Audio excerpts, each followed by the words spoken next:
issue. I am trying a new tripod today, so we'll see if this works or if this is bad news bears.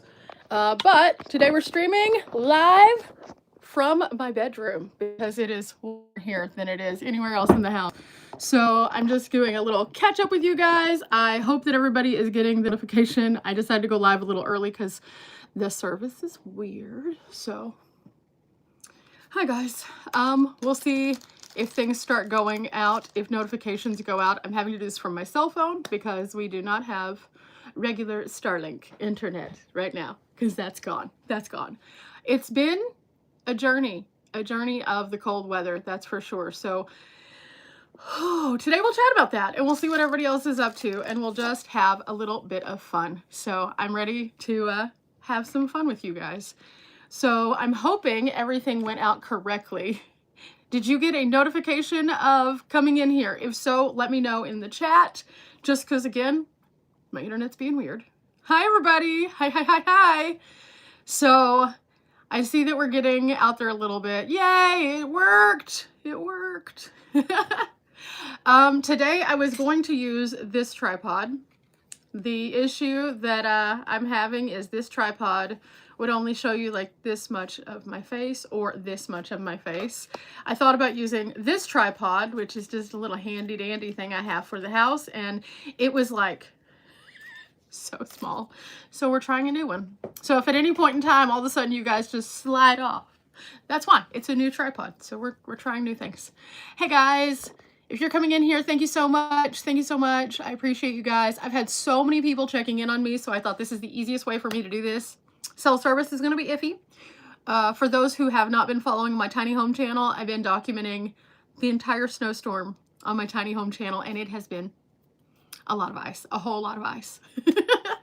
So we lost our Starlink yesterday, and a lot of people are probably thinking, how do you lose Starlink? Is it because there's too much ice on the thing? No, no, no, no, no.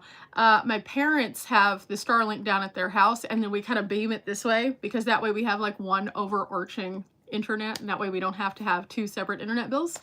And it was attached to their roof on its little happy bracket, just doing its little thing, working great during the entirety of the storm except for a couple buffers here and there. And then all of a sudden I was here and I heard this rumbling noise, and it was like, what is that? What is that? And it sounded like they were maybe plowing the road or something like that. So I like sprang up and I was like, oh, they're finally fixing the road, only to find out, no, they were not fixing the road at all. Not at all. Instead, it was the thunderous roar of all of the ice shifting off my parents' new roof. At least it didn't sit there and go, that's kind of been the case for a lot of other people. I'll talk about that though too.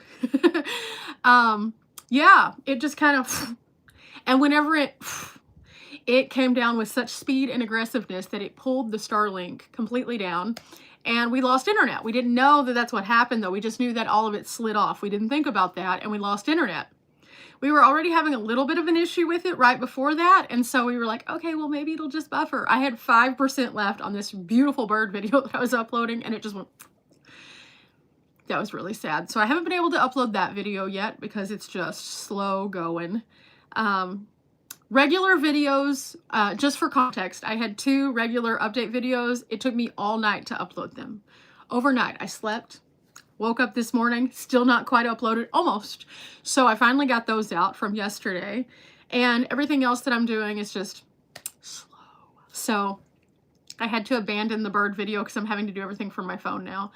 And even though I have cell service, part of the reason why we have Starlink is because the cell service isn't great out here. So it kind of is what it is. Starlink went kaput. But fortunately, super, super good news. It broke the bracket. The Starlink slammed to the ground. It had all this ice come down on top of it.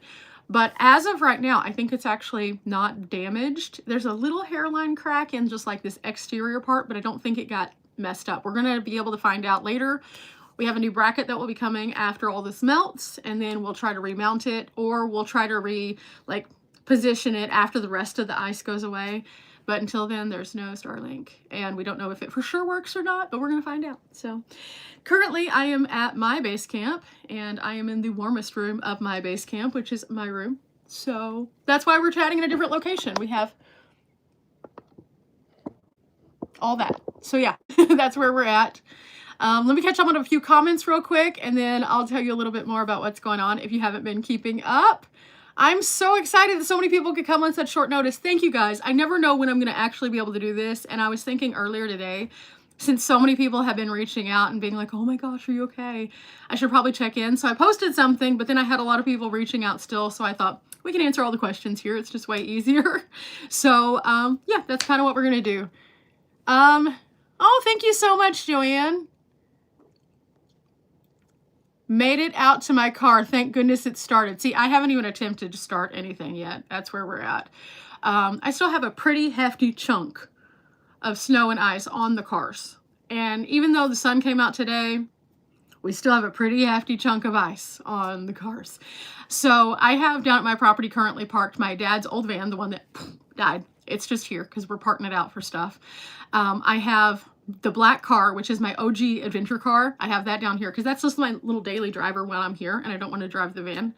I have my van, and then I have the shuttle bus down here. So they're all far away from the trees.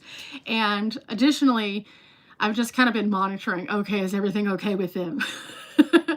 It has been a journey, guys. It's been a big journey. And like we ended up getting not as bad as they thought was going to come. It still was bad, but it's not as bad as like Mississippi got. Mississippi is looking like a horrible place right now when it comes to the areas that got affected. They got what we got in 2021, so I feel for them so badly.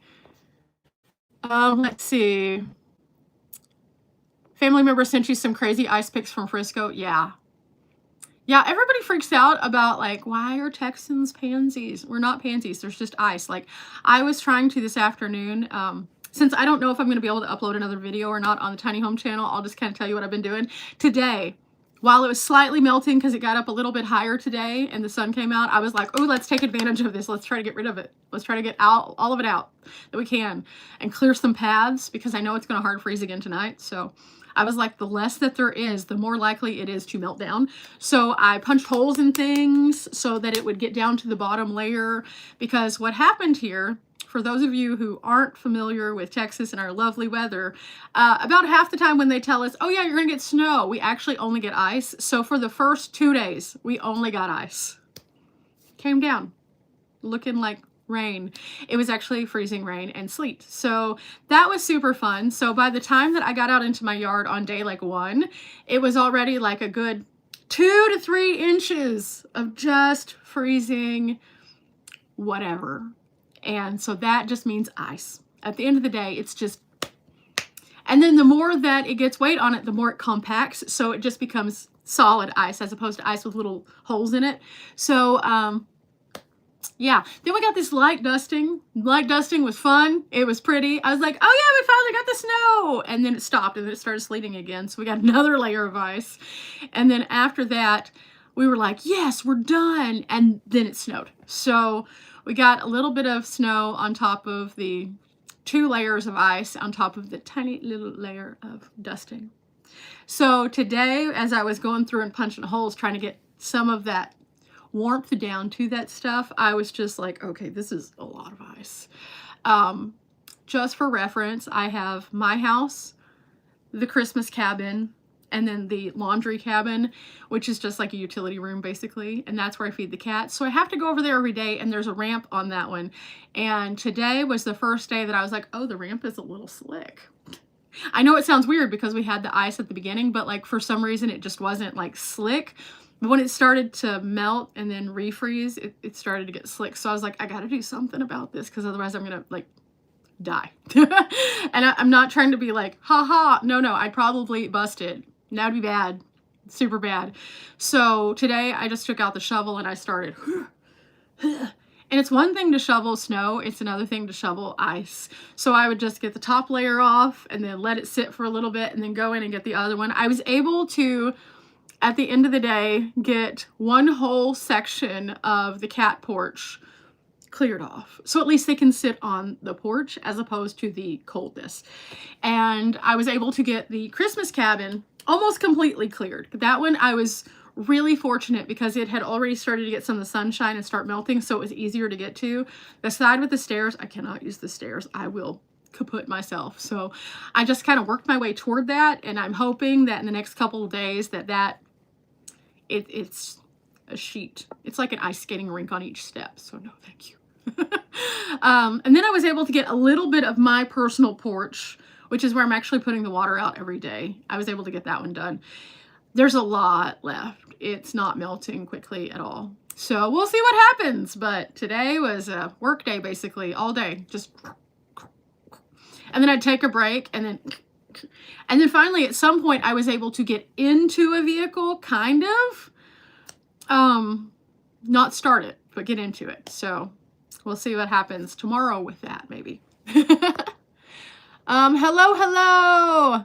No problem. I'm so happy I can give the updates. That's the main thing, is just sharing what's going on in the world, because I know a lot of people have a lot of weird stuff going on. And so I just like to kind of like let you guys know, hey, I'm okay.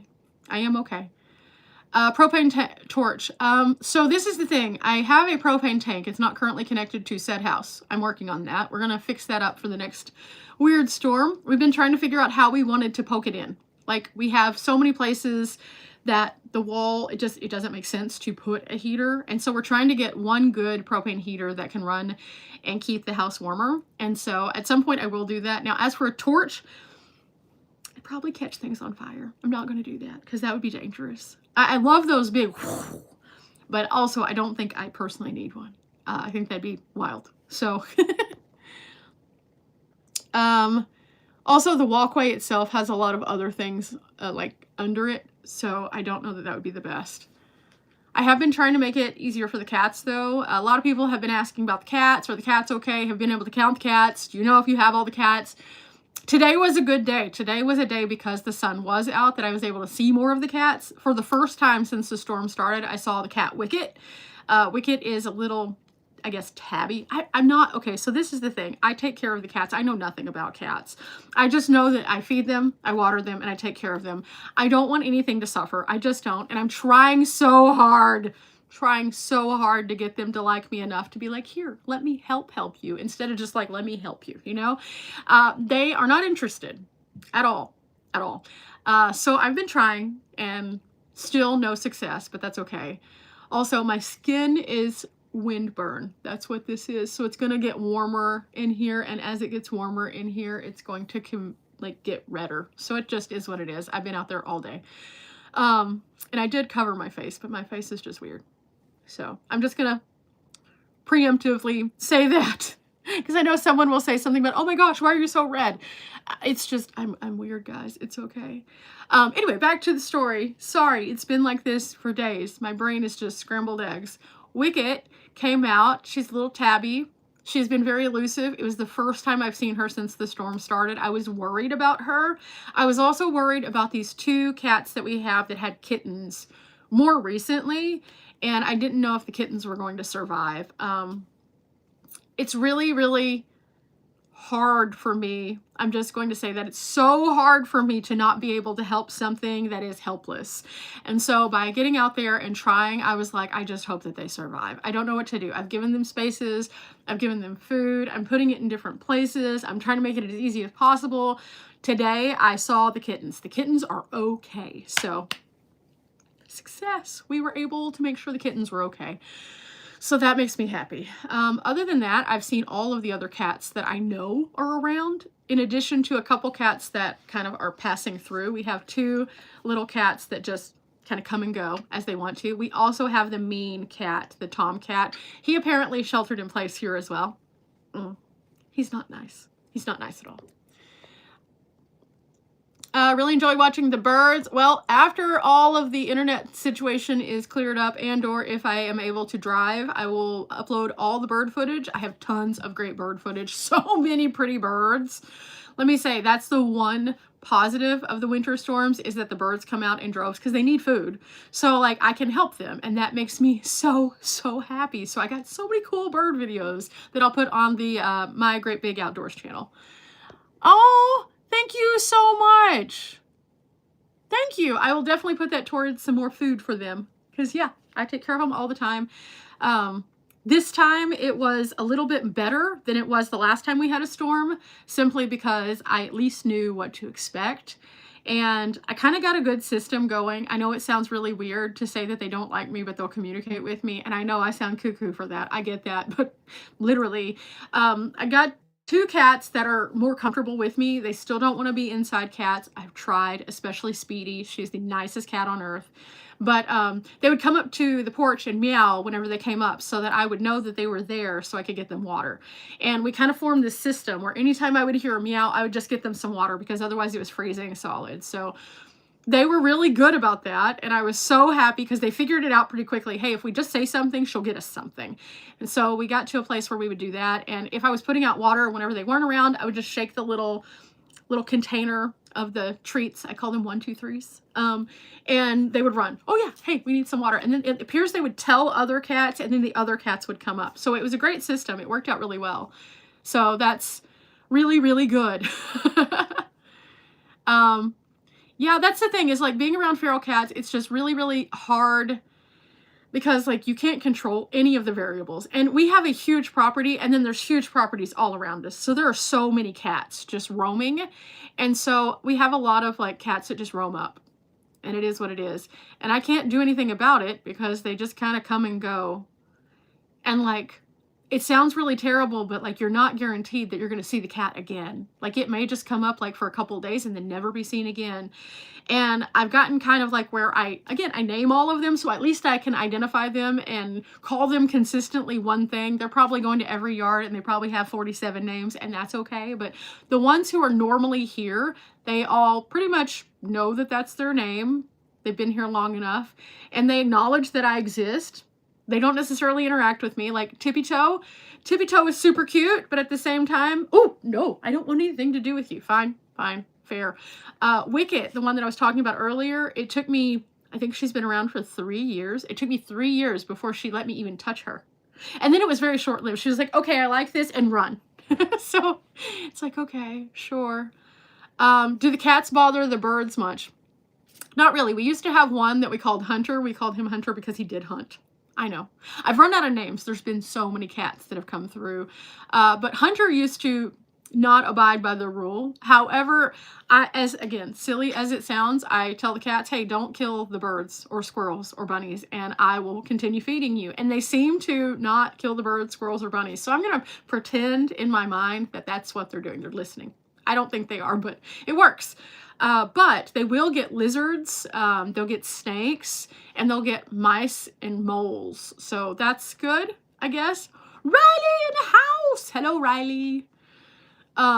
But yeah, so that's kind of what's going on with that. So we do pretty well. We don't have a lot of like weird conflicts. In fact, when the birds have been out there, I think the cats have acknowledged that, yeah, the birds need it too. And so they've just kind of stayed away from them altogether. They don't even try to go over to their food or anything like that. The birds have been eating the cats' food while the cats are eating the food, because I think that they just kind of get it. They're all in survival mode. Kind of surprised, but at the same time, it works. Let's see, I got a couple more in here.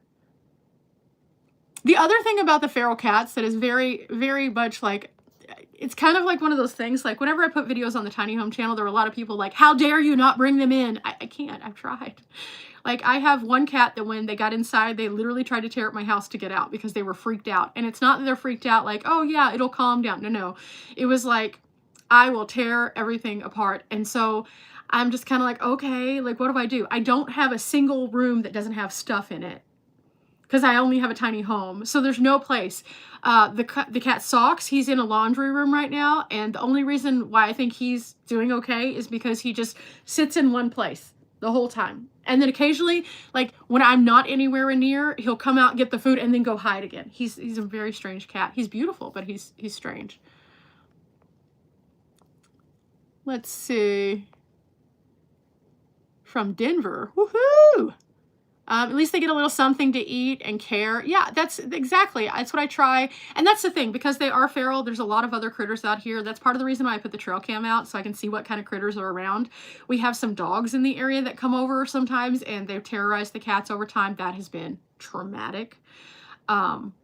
I have seen things I don't ever want to see, ever, and I have had to see that as a result. So I'm like, you know what? I'm going to try super, super hard to just take care of them the best I can. And at the same time, I have to acknowledge that, like, I can only do so much, and it makes me so sad. Sometimes they'll wander off into a field. Sometimes they'll wander over to other people's houses. We know for a fact at least one of them, she goes all over. We've seen her do it. So she goes to every house. I'm sure she's just cleaning up on the food. So I'm sure the others do as well. I even saw one of the ones that used to be here. He had very distinctive markings. I saw him all the way in town the other day. So he made it all the way to town. So it's just kind of like, okay, please stay off the road. Like, I don't know what to do. We've tried trapping some of the cats before and finding them homes, and we end up with more cats. So it's like, it's a never-ending cycle. And a lot of people have offered, hey, you should get them spayed or neutered. We can't. I can't afford that. There's no free places to do that. And it would just be a never-ending expense because there's always new cats, always. And it's just, it's one of those things that it's frustrating because, like, I would love to be able to do all those things, but I can't. I just physically can't. You catch a cat, you neuter it, and then you never see it again. And that does help with the overall population, but at the same time, like, I can't do that. I don't have that much money. Let's see. Riley's in the house. Riley's in the house. Okay, so this is the thing. The cats talk back. And I know that sounds, again, really, really weird, but I've been chatting with these cats for years. I have been chatty Cathy with no response for so long. And then at some point, they started chatting back. Every time I get back from traveling, again, my parents take care of them whenever I'm away. They fill me in on all the details. They'll just walk around with me. Meow, meow, meow, meow, meow, meow, meow, meow. And then if you ask them questions in regards to what they're saying, it appears as though they are responding. I don't know what they're saying, but they're saying something because they need me to know whatever it is. And it's really funny. But specifically Socks, he uses his words in ways that it sounds like words. And it's weird. It's very weird. I asked him today, do you want to come out of the laundry room? He meowed in a sound that sounded like no. And I was like, are you happy inside? And he sounded like he said yes. And I was like, that's really two distinct different words. I don't know. Like, he responds anytime you talk to him. He'll just, if you tell him, if I'm talking to Riley on the phone, hey, tell Riley hi, he'll meow away at Riley like, hey, hey, and then fill her in on all the decent gossip and stuff. So it's like, okay, sure. If I'm talking to my parents on the phone, same thing. He'll just talk up a storm. And I'm just like, you know, Socks, you could be a good inside boy. You just have to let people love you. And then you could say that to him and he'll be like, no. Like, what? Let's see. From Mississippi, how is it over there? Are you guys in the ice belt or are you away from that? Yeah, I think that there is some of the dropping off of animals too.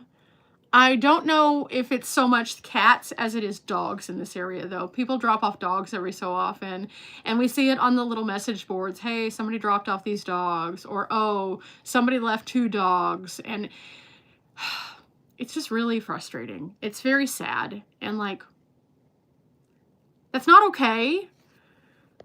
Like, we should be kind to things as opposed to just discarding them. Tyson, little Tyrone. You have an inside cat that will not go out, and visiting cats that I feed provide. Yeah. It's weird because, like, Speedy, I've been working on Speedy for a long time because Speedy's the most social. Whenever we had Vanlife, she went up to every person. Hi, how are you? I would like to look inside your space. And she's fine with that. But then, like, she comes inside and she's like, absolutely not. This is not what I signed up for. And she just looks up. I think the ceiling freaks her out, to be honest. But, like, I've taken her into other buildings because I can pick her up sometimes. She will freak out and run, but I can pick her up for a very short burst. And, yeah, she freaks out. The ceiling, she can't see the sky. It weirds her out. I don't know. See, they do communicate. I agree. I think that they definitely do. Yeah, the cats, they will just chat away. Chatty Cathys. I just find it really funny because like it seems as though they have some comprehension of what I'm saying. Like I can, for example, the one that's kind of all over the place. She used to be the queen bee of the cats. She used to be the one. And then somehow she got excommunicated because she was mean. And I think that they finally figured out there were more of them than there were her. So they beat her up. And then she tried to form a new colony. And then she ended up coming back. And now she's trying to be nice, which sure, new year, new me. Cool, cool. But like she can be running across the field and I will say her name and she'll stop.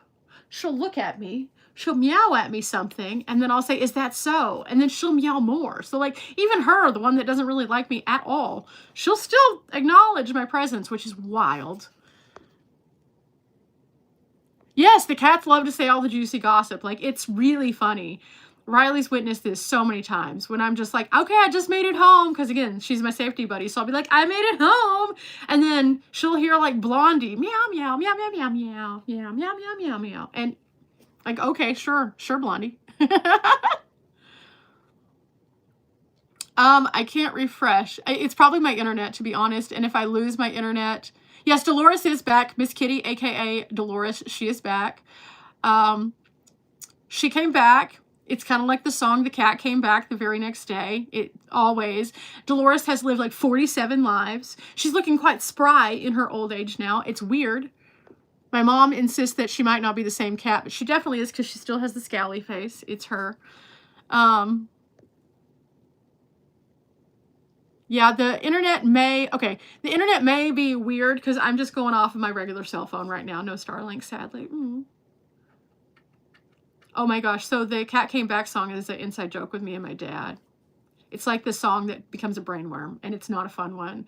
And like, it's like the other song, dun dun da da da da, ba da da da. That one, that song also. Those are brainworms.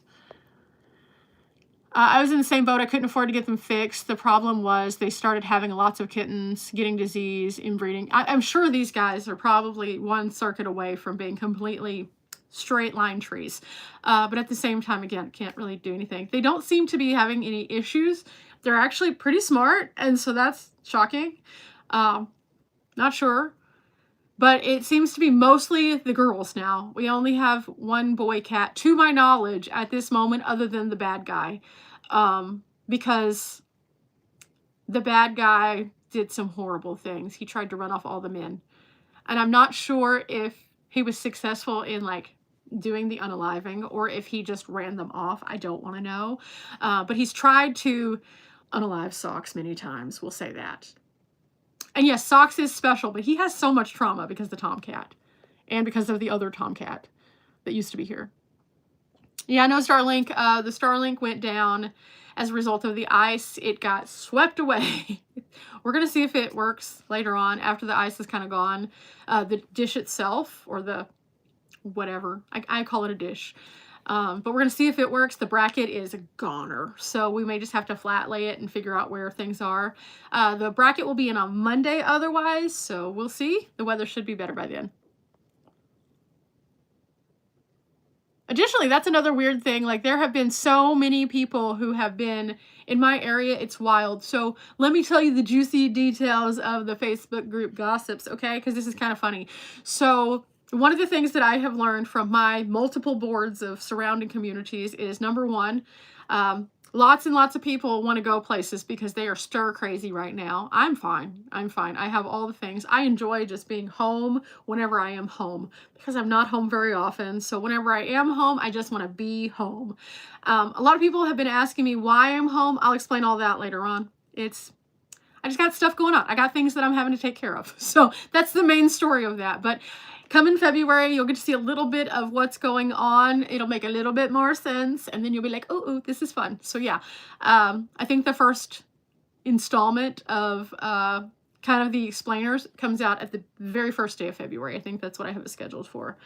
But I've also learned that there's lots of people who have gotten tired of cooking after only being home for a few days. And I'm like, so you don't cook that many meals, which then confirms my original theory that maybe the reason why the grocery store was completely empty is because most of these people never cook their own food. So they had to go buy groceries, maybe for the first time in a while. So that would explain it. They don't cook a lot. So yeah, so now they're like, I need to go out. Then the people are checking on the Facebook boards, is this road clear? And then most people are being very honest and being like, if you're having to ask, you probably know the answer already. Yeah, so that's happening. Otherwise, let's see, lots of flat roofs, gone. And when I say gone, I mean like if you have a barn or a carport, it's probably collapsed by now if it's flat. The weight of the ice is bad. So that's been something that's just been boop, boop, boop, boop. Also, some people are in such a big hurry that even if they see an accident or they see that they are plowing the road, they go around to get onto the black ice section that hasn't been treated. That's happening a lot. Schools are closed, so schools have been closed Monday, Tuesday, and Wednesday, and most of them released early on Friday. That's a lot of closure for schools here in Texas. That normally doesn't happen. So people are taking it seriously. I learned that there was a sledding accident in DFW involving 2 minors being pulled by a Jeep. They hit a curb, ran into a tree, and one of them passed away. So sledding's not safe. Didn't know that, like, I mean, I've never been pulled by a vehicle on a sled, so I've never thought that that was something I should do anyway. But the fact that that's happening, and there are people who are just like, well, you shouldn't have done it in a road. No, the key is you shouldn't have done it, period, because that's super, super sad. They were just out having fun, and that's not good, you know? Let's see. Not all counties have the same amount of preparedness. We knew that from the last time, but it hasn't really improved that much. It has improved a little, but not a lot. Not all roads are treated the same. So like the road that I live on, we no longer have the oil field down from us that's needing that road, so they're no longer worried about my road until later. So it's an ice skating rink still. Lots of people have been driving on it just the same. I saw an A-class go down it today. Why? Like, why? They were going like 4 miles an hour probably and spinning as they did because they're just so heavy. But at the same time, like, I don't know. It was weird. 13 inches of only snow. See, only snow would have been so much better. The ice is so bad. Yes, I'm super happy that we didn't lose power, so we're still warm and safe. And that has been a blessing because there are a lot of people who did lose power. The toilet paper. I still don't understand the toilet paper. I will never understand the excessive amounts of toilet paper. It's so silly because, like, why are people so concerned about toilet paper? You should already have that. I guess, okay, let's think of it from the perspective of what we do on the channel, right? We travel a lot, so we're prepared more than most, I've determined, because we have to carry everything with us. So, like, even if I am currently not traveling, I'm still thinking with that travel brain. So I still have food, I still have toilet tissue, I still have all those things, right? Some of these people I don't think have any of these things. And that's more and more apparent every single time, again, I look at any of the Facebook groups. Because you're seeing people who are just like, oh my gosh. And I'm just like, why don't you have that? Like, it's not even like a condescending, why don't you have that? It's like a, just, inquiring minds need to know, why don't you regularly have this very basic item? Also, I saw someone post that everyone bought up the milk and bread, and they made a comment that was really funny saying, oh, everybody's going to make their favorite kind of sandwiches, milk sandwiches. And I just died. Because yes, all the milk, all the bread, all the eggs, well, here we still had some eggs because they kept putting them out. So that was good. The toilet paper and the bottled water. Some of those things make sense. Some of them do not. If you need a gallon of milk, sure. But why are you walking around with like 6 gallons of milk? Are you drinking like 1 a day? Like, we're only in this for a few days. At this point, let's see, we started out Friday evening. So Friday, Saturday, Sunday, Monday, Tuesday. So that's 5 days. So maybe a couple gallons of milk, 6 gallons of milk. You must have a lot of people in your family. That's all I can say. Other things that don't make any sense though. No make sense. All the potatoes were gone except for the instant mashed potatoes, which you can use for soups and stuff. So I don't understand why they didn't go get those too. No one bought sauces at all. They bought all the meat, no sauces. Okay, sure. They went to the Mexican area, the Hispanic area, bought all of the Americanized Hispanic food, none of the traditional stuff. So, like, that tells me a lot. A lot. Let's see, cheeses, lots of cheese was still there, but at the same time, There were certain kinds of cheese that were gone. Canned goods, we actually had a lot more canned goods gone this time than we did in 2021. So some people were thinking with their logic brain. So I'm really proud of them for that. But there was just a lot of like weird buying. One of the things that was super weird, all of the big beef still there because it's so expensive. So people are not buying the beef because it's expensive. Now the hamburger meat and stuff like that, yes. But like the bigger beef, no. I was really shocked by that because we're right here in Texas, and I was like, that's a very big sign of what's going on in the world right now. So I think that that's very telling. Let's see. Let me catch another couple of these. I really should, but I used up all the energy shoveling. Okay, so I used up so much energy, but at the same time, like I'm catching a second wind because I'm trying to like pump myself up so I can go make dinner. The living room area, slightly colder than my room. The split system in here is doing really, really well, but I have to leave the door open so it can help push heat into the other part of the house. And then I have like a regular heater. The floor is frigid.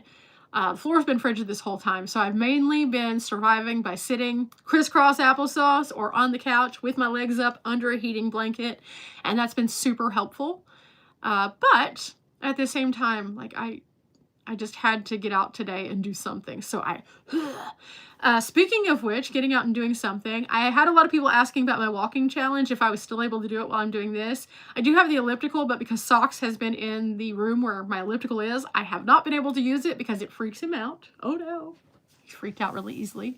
But I did want to not freak him out more because he's already doing something scary being inside. So I ended up not doing that, but I've been moving around the property quite a bit because every day I do my daily checks. So that is counting toward that, and I'm very close to finished. So I still might meet my goal of doing it by the end of the month. I'm hoping, crossing my fingers. I need to input my distance for today of all the walking, but I think that leaves me with less than 10 miles. So we're going to try to get it done.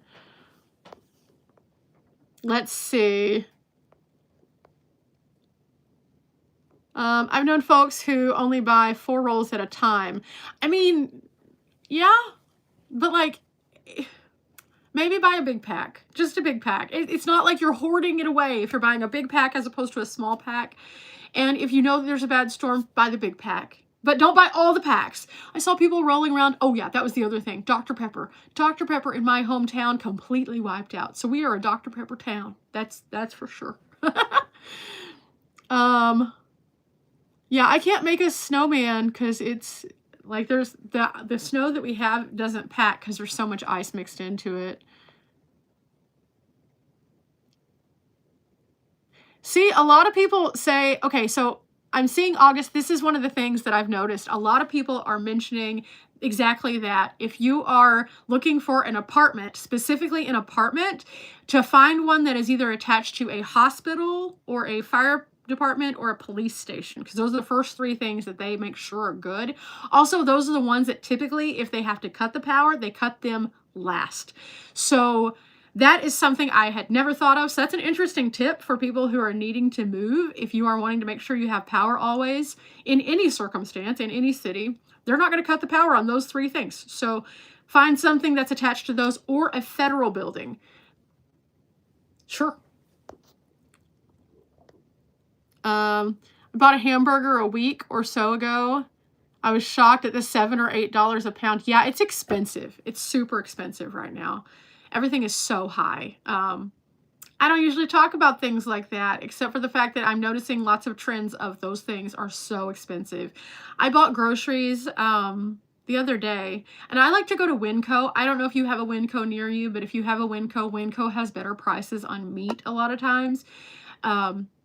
That's where I prefer to get all my meat. Just that, or, if you have a Hispanic market near you, such good meat deals, and it's like good meat.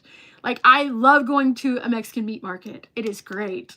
Not to mention, you can get all these cool other things that we don't have at just regular grocery stores, and I like to experiment with food, so that's kind of fun. When am I coming to the East Coast? I have no idea. I really don't. I'm trying to do some things kind of closer to home right now, just because of some things that I've got going on behind the scenes that I'm taking care of. And at some point I will get out and go somewhere else. But like right now I'm doing a lot of things like closer. And so I'm not sure what my year's going to look like. I have a long list of things that I might do, but I'm not sure. It just kind of depends time-wise on what's going on with my world, you know? And that's just kind of how it is sometimes. I miss going to the East. I did have a good time the last time I went there, and now I know a lot more about planning to go, so at some point I will. I'm just not sure when it's going to be. When you live in the hurricane zone, you're much better off to always be ready. Yeah, absolutely.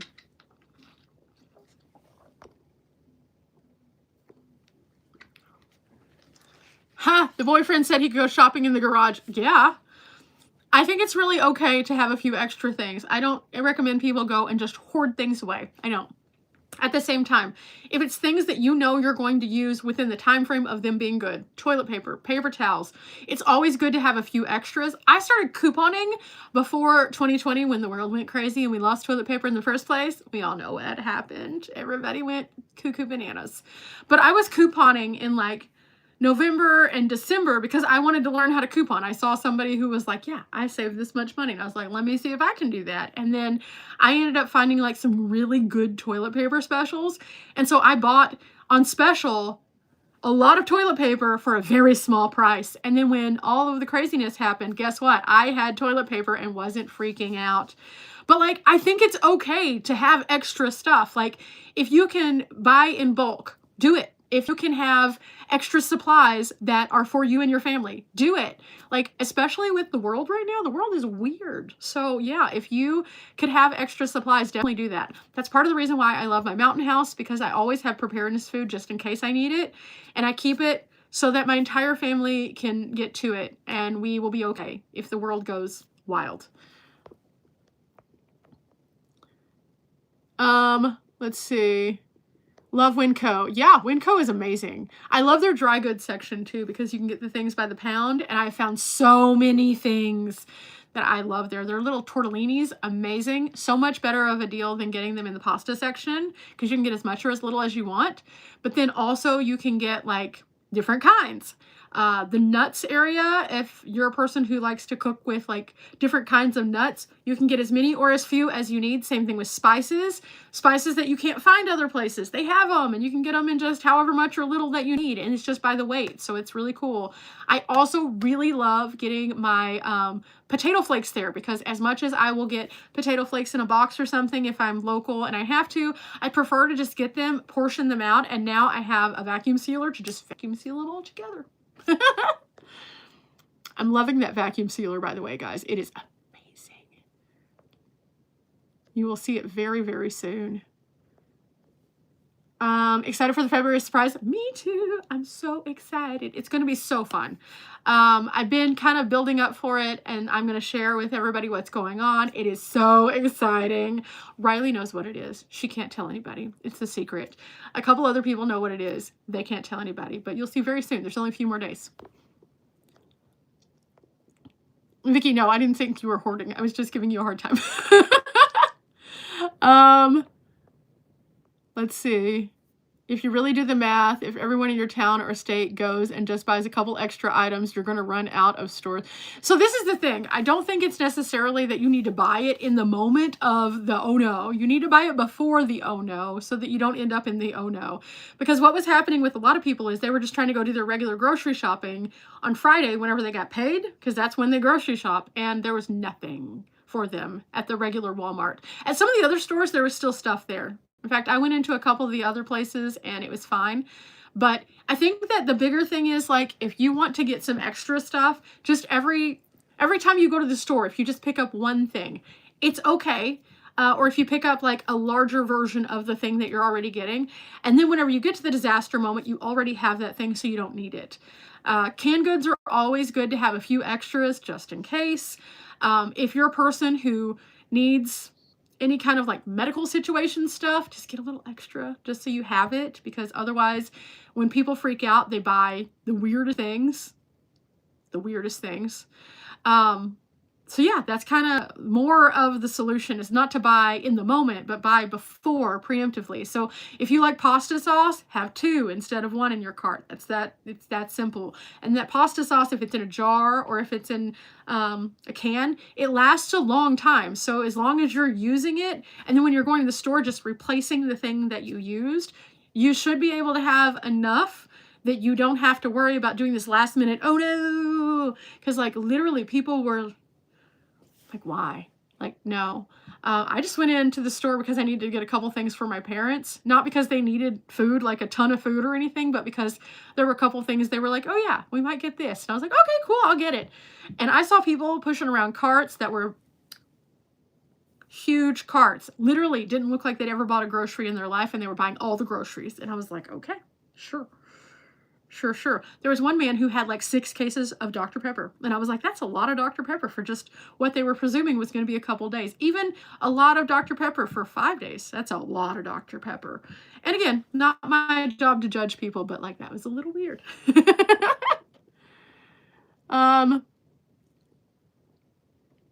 Started doing canning. Hey, yeah, that works.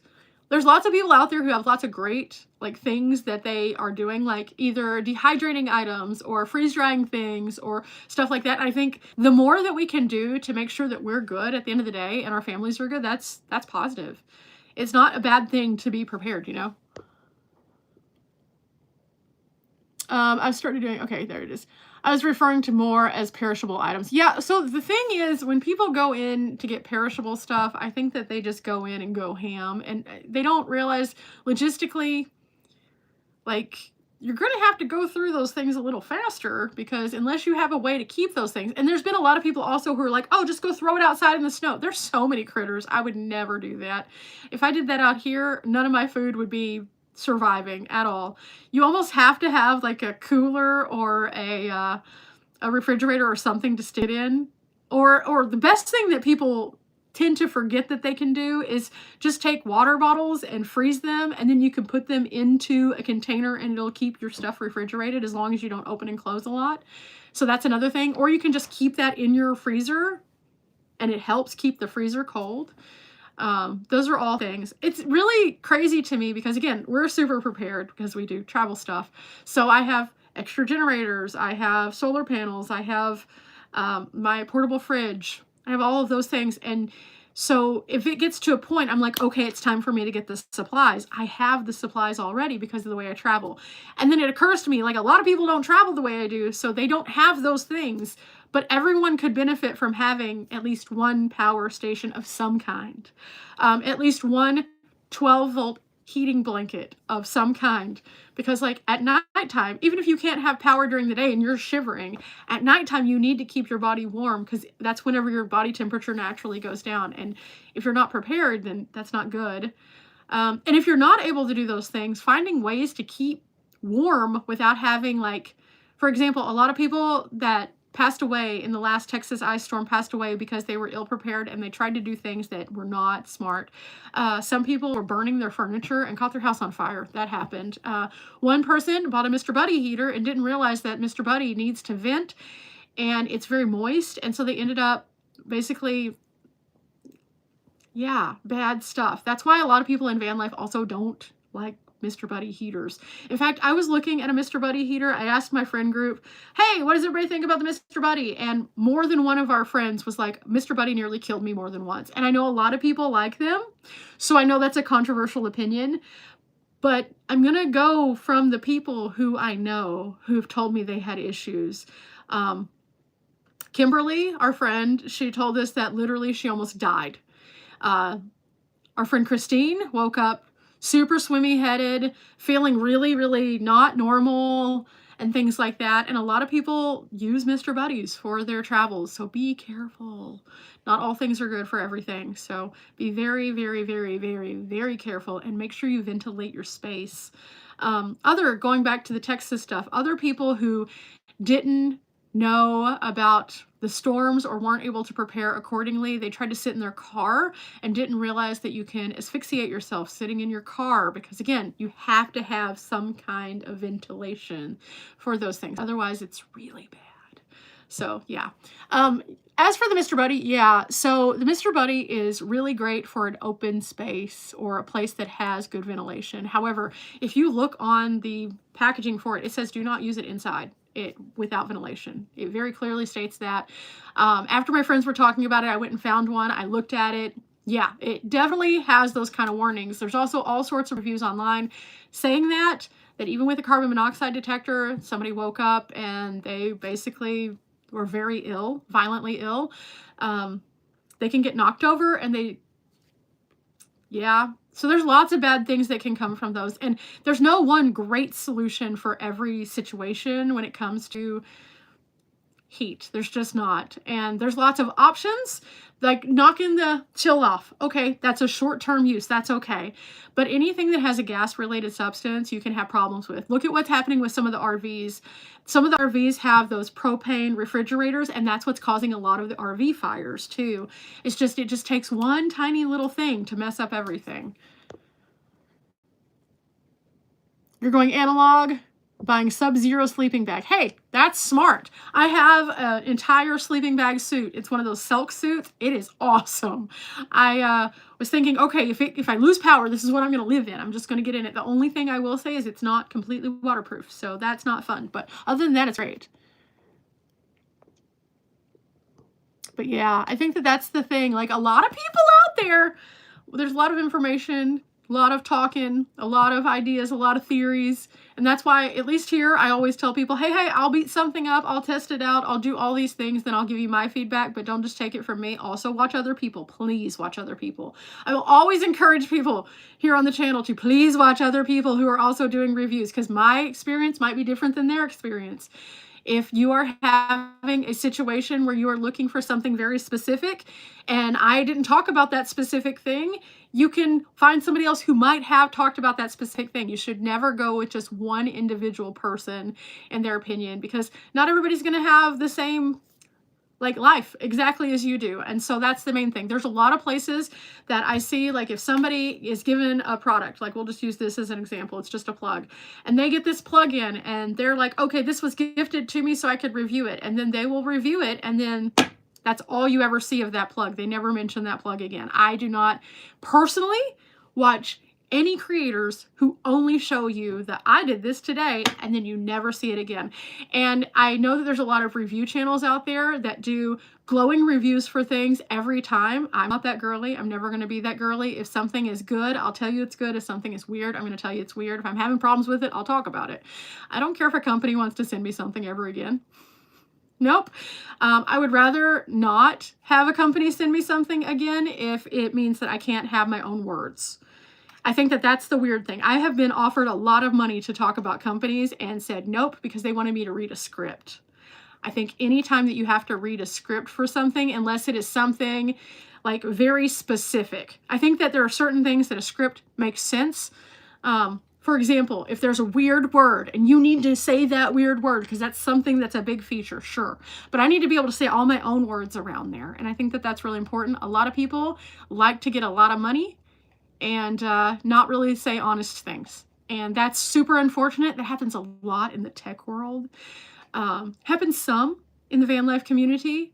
And it's really sad because that's not an honest review at that point. Also, an honest review isn't an unboxing. An unboxing is an unboxing. You're showing the item, and then, again, if you're not following up on it, that's not an honest review because you haven't actually used the product other than just to plug something in once or twice and say, okay, I did it, yay.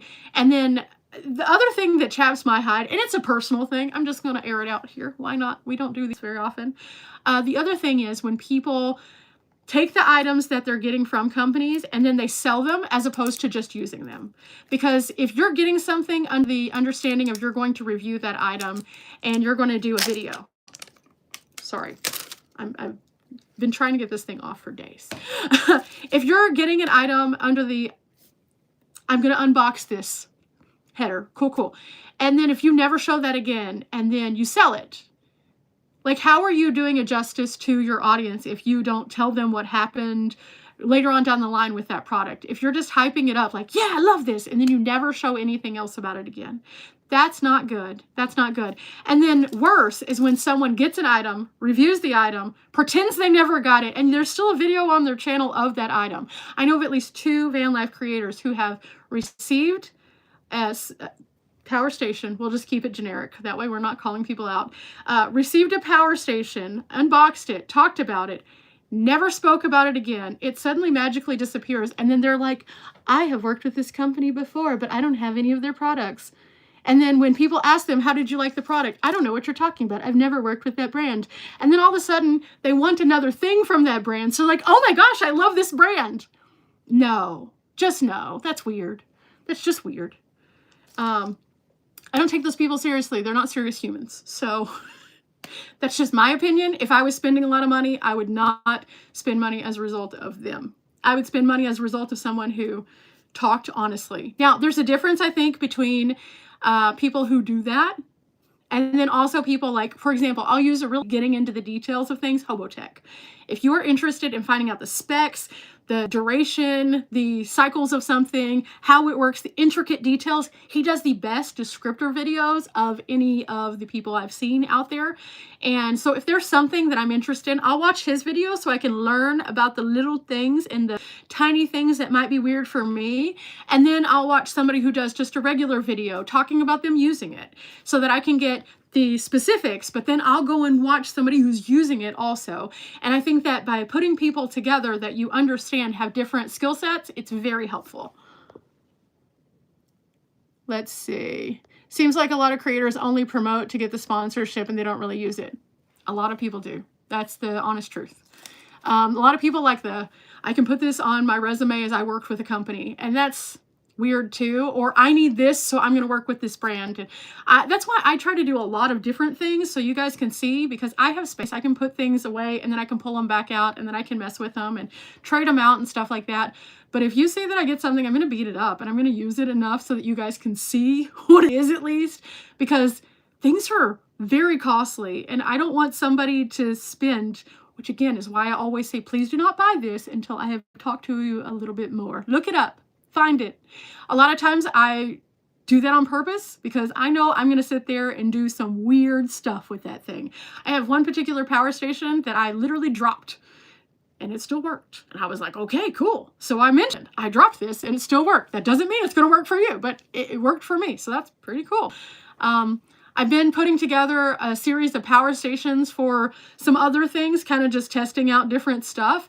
And I try to always like give it a That's the thing. It's just like, it's one of those things that you have to figure out kind of, you know, where to put your trust in products. Let's see. Yeah, I do like to try to keep it 100. That's the main thing. And the set power fridges, one of the nice things about the set power fridges is because I'm a set power person now, they'll send me everything just so I can review it. There are things that I have noticed from different set powers that are different. For example, some have the lid that flips and some don't. I want people to know the differences, and that's the main thing. Also, I want people to see the size comparison because not all of us have big rigs, so it's very important for us to realize some refrigerators are not going to fit in like Riley's SUV. Some are not going to fit in my van, but they might fit in like my parents' vehicle. Some of them are great for short trips because they have this one that's really actually kind of cool. It's like a console unit. That one's really neat. I haven't reviewed that one yet, but I may in the future just so you guys can see it. But it's a console unit. So it's perfect for people who are like using it for work every day. And I think that that's the biggest thing is there's so many options, and Set Power is an affordable brand in comparison to some of the big boys. So the minute that I got an opportunity to like work with them, I really wanted to show you guys that this brand is consistent from unit to unit. The plug is consistent. You don't have to do a whole lot of jumping through hoops to get it to work. You just plug it in, turn it on, and you're good. The compressors last a very long time, and they are pretty durable. I mean, I can sit on top of mine. I'm not a small person, so that's pretty good. It's not going to dent and ding and have the metal messed up because you bought this really expensive thing, and then it dings. That happens sometimes too. So that's kind of why I try to continue to align myself just with Set Power in way of fridges. There's a lot of other fridges out there, a lot of them private label. And so if I see that something's private labeled, I'm like, I don't want to touch that. It's like, I know that that's not going to be consistent from fridge to fridge. Set Power's been around for a very long time now. So they've consistently been working on not private labeling. They make their own fridges. So that's good. Let's see. While you're here in the live, like the stream, thank you. The Set Powers are good, guys. That's what I'm saying. I'd like to know more about the pizza oven. I'm going to be doing some things on my tiny home channel with that. I have a couple of things that I need to work on personally with the pizza oven. It's a me thing, it's not a them thing. I figured out that the reason why my dough was weird was because I needed semolina. They did not have any in my local stores. So I finally got some. We got it ordered and shipped, so I have it, but now it's just cold outside. So I have to wait until I have a nice day. I'm hoping that Riley will come visit me sometime in the future, since I'm going to be doing more localized things for a minute. And if she does, we're gonna make some pizza. But I'll share it on my tiny home channel because that makes more sense to put it there. That's the other thing, is I try really hard to put things in places that they make sense. I know a lot of people tune in for either the van life journey or travel information here on this channel. And so that is kind of a different vibe than, oh, say, my nature channel, where I just put animals. Just animals. It's peaceful there. It's very calm. It's very nice. I have some like meditative moments where it's like 10 hours of just rain, you know? So those kind of things are the things that I like to put over there. My tiny home channel is obviously about my tiny home and any projects that I do. It would be weird to put those on this channel. Every so often you'll get to see a little crossover, like today's video where Riley and I were hanging out. And so we just did some cool at-home things. But mostly that's just because I kind of enjoy just sharing little bits of like my friendship and my friend group on this channel, because it all relates back to my van journey, because these are my van friends. Fig and prosciutto pizza. Putting that order in now. Okay, well, I know where we can get some figs. I've been experimenting on some fun recipes that I'm very excited about that I'm going to be making on the road, because why not? I have time, space, and room. So I made bacon wrapped figs that were stuffed with feta the other day. I'll be sharing that recipe soon though.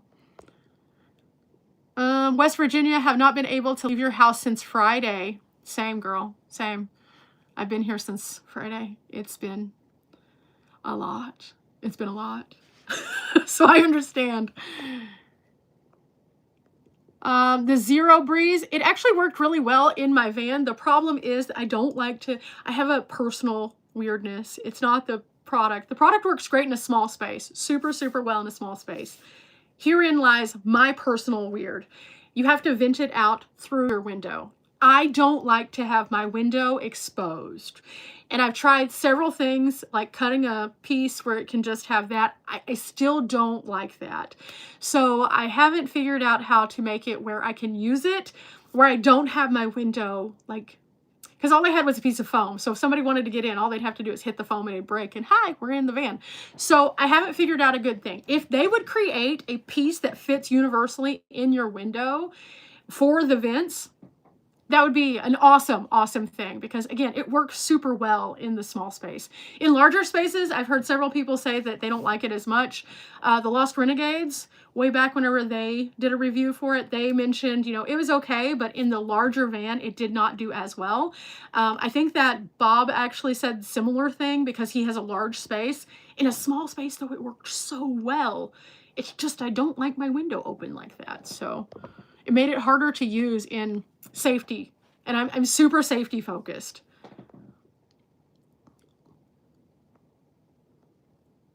Finally found your tiny home channel like 2 weeks ago. Haven't been able to stop watching. Oh, thank you. I really enjoy just sharing little things, and I'm not here very often, so I don't upload super regularly. I did during the ice storm because so many people were concerned about what was happening in Texas, so I was like, let me show you. I'll just walk outside. This is what's happening. This is what my life looks like while I'm sitting here being cold. So yeah, I did that. I've been doing pretty regular videos there, but at the same time, I haven't stockpiled a whole bunch of like tiny home content while I've been here, because I've been working on so many things. Again, behind the scenes, part of that will be shared soon. But I do love being able to share stuff, and it's a good place for me to be able to share like little things, like little recipes that I'm trying, or strange things like little tips of, oh, I found this, or oh, I'm hanging my curtains, or stuff like that. And so it's nice to be able to just kind of have a good place to put that, you know? And then I also have the Try channel, which I haven't uploaded on in a while. Let's just be honest. I have not, and I'm sorry, but I haven't been trying anything super crazy new as of late. And I like to try out different things. I have been asked recently, though, if I would mind doing a live either here, so you guys could interact, or a live on my Try channel, or something like that where I do my makeup, because lots of people enjoyed the makeup thing and just chit-chatting while I'm doing the makeup. So I may do that eventually. I don't know. Is that something you guys would be interested in doing live with here? If so, let me know. Just leave a comment. If it is not, I'll put it over on the Try channel because that's a better place for it. I don't know that I'll be able to do live over there. I'm not sure if that account is approved for lives. I've never done a live over there, so I don't know. But I could just do a video also where I chit-chat and catch up. It's easier to do a chit-chat, though, when I can interact with you guys. So if it is something that you're interested in, let me know. Love seeing the yummy food. Yay! So this is the problem with me doing a cookbook. I could do a cookbook, however, I measure with love sometimes, and in order to do a cookbook, we have to do a little bit more of an actual like measurement as opposed to a measure with your heart. And so that's harder because I like to sprinkle as I go, you know? So I can do that. I need to focus the love a little bit.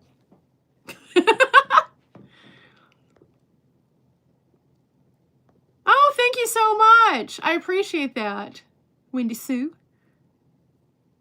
Love to see the makeup. Okay, well, I mean, I can do that here at some point. Like, my biggest problem is I don't do a lot of lives because I never know what my life is going to look like. However, for a short time, I know my life is going to look a little bit more like something just because, again, I have some things I'm working on. And so if that's the case, I may be able to do that. And so if I do that, the question is like, do we want to try new makeup? Do we want to use old makeup? Do we want to make it wild? Do we want to make it neutral? What do we want to do? Because like I am all over the place. And wait a second, I got something to show you. I just got myself a new fun friend girl. Okay, don't give me a hard time about my glass head. But I just got this random, it's not a good lace front, but it's a lace front. And so I thought I could play with that. And that's the whole reason I got it, was just so I could play and have fun, because I enjoy playing in makeup and having a good time, and giving yourself a fun new look is fun. It's something I think everybody should do just for themselves, not because they have to, not because we want to change ourselves in any way, but just for fun. And so that's the thing, is like when I get stuff out, like I have these, I need to actually try these on the Try channel. This is something I'm going to try on the Try channel, but I can't do it in a live because each one of these is 1 or 2 or 3 days worth of something. I have like all sorts of random little things that I like to do that are just for me. And that's it. Sometimes that's all you need. For example, hang on. You guys know how I have this lovely like t-shirt tan from summer. I found something that'll fix it. So while I've been home, I've been trying things just for myself. This isn't really inappropriate to try on the Try channel thing because, you know, I mean, I guess I could like on my arm. Ooh. But I found one that actually doesn't look weird and it evens me out. So that's kind of the stuff I enjoy doing when I'm not traveling. I enjoy doing that. I enjoy doing art. I like watching the birds. I like just being a regular girl. As I fluff my non-fluffable hair right now. But yeah, that's kind of what I like to do. So if I could share some of that, that would be cool. Do it all. Sprinkle, dash, a splash, pinch. Yes, exactly. Exactly. So, I mean, we could do that. That could be something that we do. I was going to get Riley in on that when she came to visit, and I was like, oh, let's do our makeup, because I love doing makeup, but at the same time, like, it just did not work out. The time frame where Riley was here, it was just, and it was gone. And we were doing so many other things. We did go shopping, though, and that was lovely. I really like doing those kinds of things. Whenever I lived in Dallas, one of my favorite things to do was before I would, because okay, let's do an honesty hour moment. Whenever I was in Dallas, I always dressed up, went out all the time. And that was part of my life. My job, I went out. Literally, that was part of my job. I would go out to these events and things like that for my job. And then after that job was over, I just would go out with friends. And we went out all the time. So all the time I was like, oh, let me get dressed up. Oh, let me wear cute shoes. Oh, let me have this cute dress. And in doing so, I found that there were a lot of fun moments that came from that. But now I don't do that very much. And it's because it time and place, you know? You don't really need a full beat of makeup and your hair done to the nines whenever you're about to go and have a come to Jesus moment with almost having a heart attack, breathing so hard because you're on a hiking trail. That doesn't make sense. So yeah, but I do love doing those things, and I don't really go out very much now because, like, why? It just seems hard. Not because of the getting dressed or anything, but because I live far from the out. So far. So, like, one of the things that I decided I was going to do is start doing that more for myself again. Not because I have anywhere to go, but just for the fun of it. Like, why not? So that's why we got this little girl over here to play with just for fun. And then also I've been trying to, like, think of other things that I can do. I love to style a good look, so I'm going to be doing that a little bit more. And whenever I can, I'll share some of that on the channel because I just don't want to live in leggings and t-shirts all the time. There's certain places where it doesn't make sense to do that. Okay, so this is the thing. The pale skin is, I can put on a whole face of makeup and look like I have nothing on, or I can put on a whole face of makeup and make it look very, very like I have a whole lot of makeup. It just kind of depends on where we want to go with it. And that's the thing. You can, like, okay, so a lot of times whenever men are like, I like natural skin, you know what? They're looking at a girl who has a full bead of makeup on while they're saying that. And you can do a full bead of makeup and still look super natural. But you can also do a full bead of makeup and look glammed. And that's the funny part about makeup, is it is what you want. Do it all. I love that. Do it all.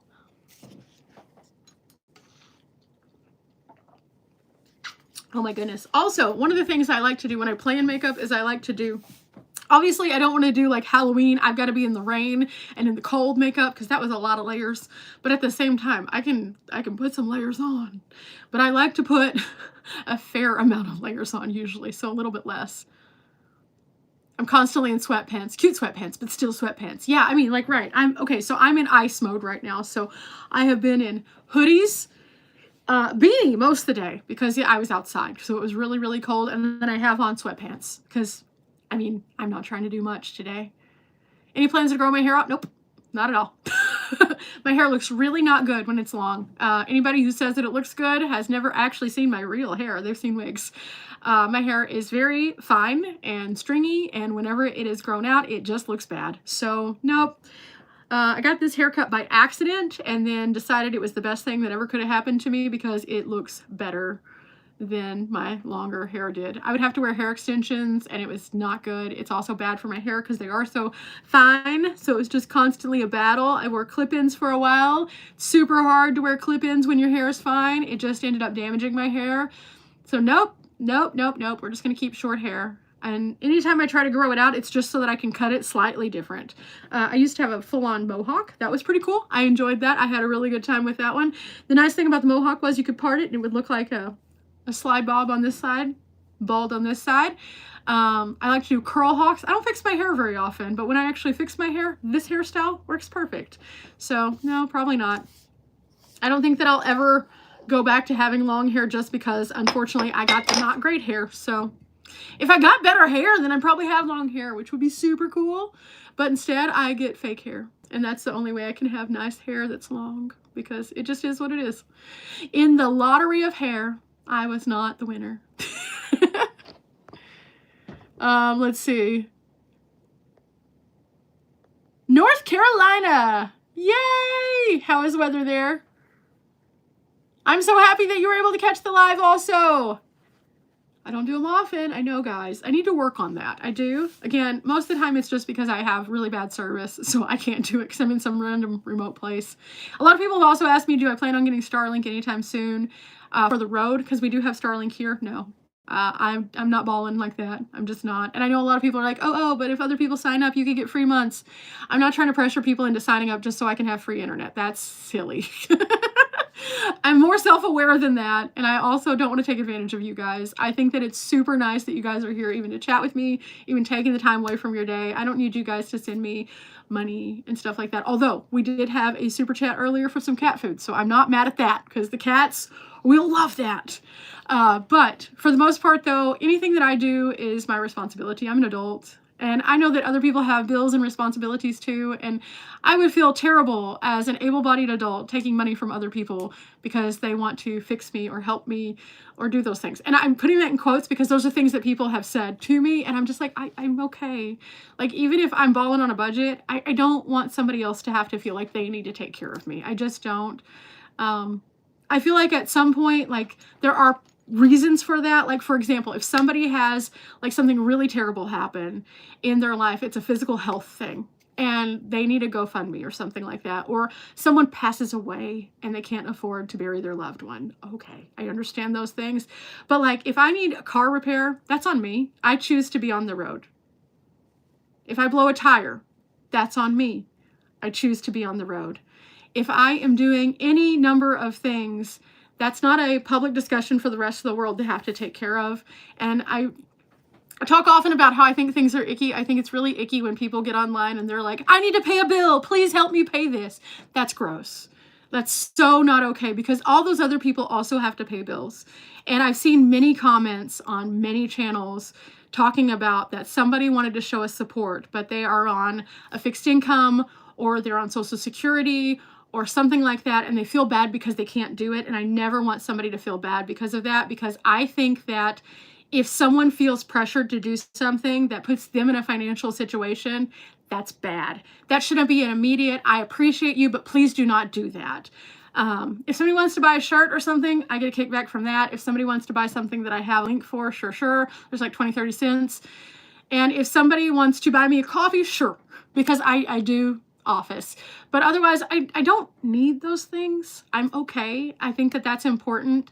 And I want people to know that they are appreciated when they do it. So that's why I started doing the coffee thing, because I don't know.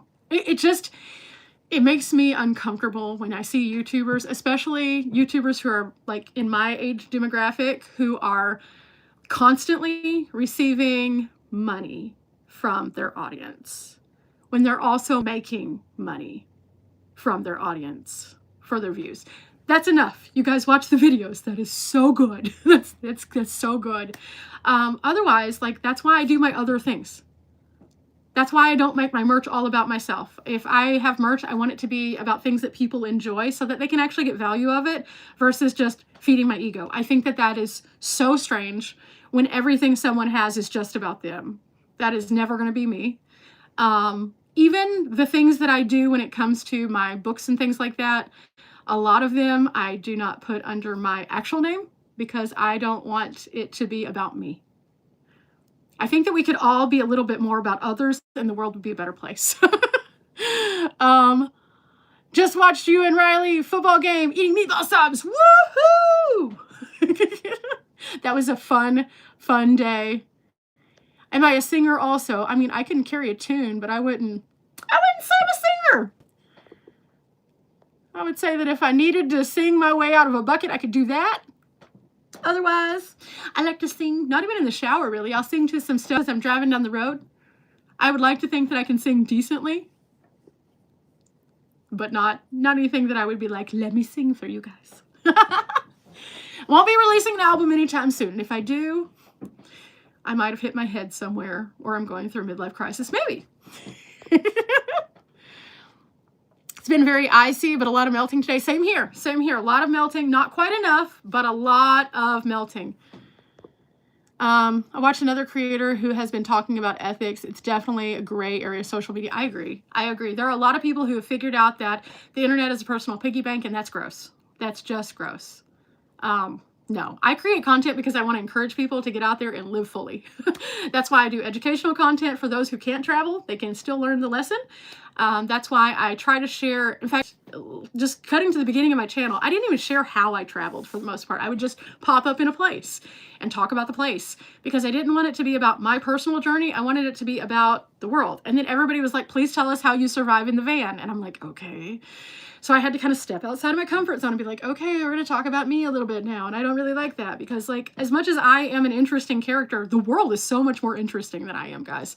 I mean, yeah, I'm all over the place and I've done a lot of cool things, but at the same time, like, the world is here for us as a group, collectively, to experience.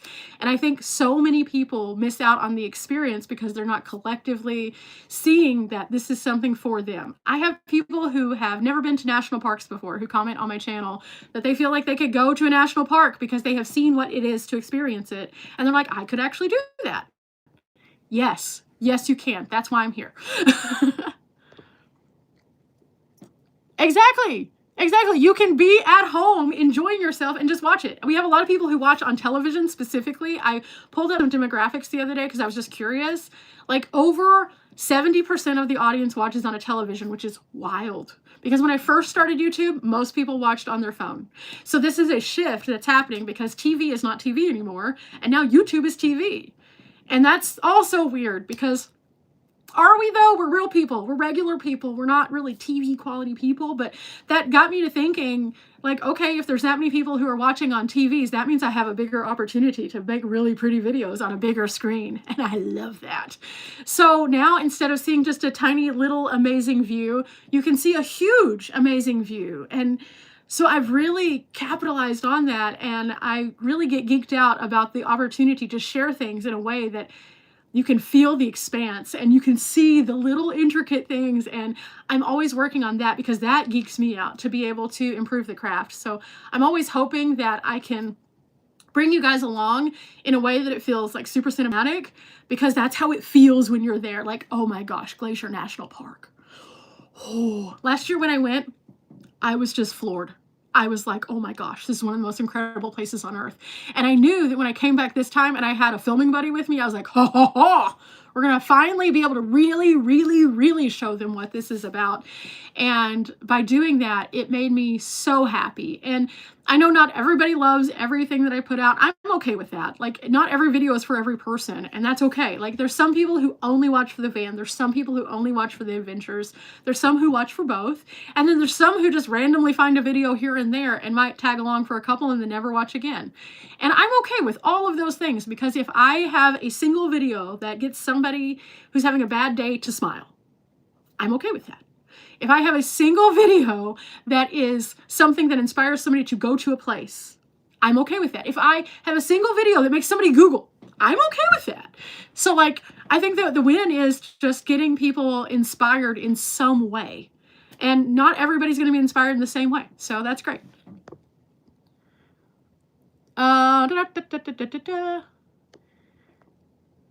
We have a couple in here. It just glitched on me. Hang on for a second, guys. I don't watch TV anymore. I watch YouTube channels mostly about van life. Yeah. Football theme party. What? Okay, so let's just talk about football for a second. I know not everybody likes football, but that's okay. I love football. I have loved football forever and ever and ever. And in my weird life before I came to the road, I was in the thick of it because I worked in professional sports. So I was always surrounded by football. And so whenever I started traveling, one of the things that I noticed was I wasn't able to watch basketball and football the same way that I was before.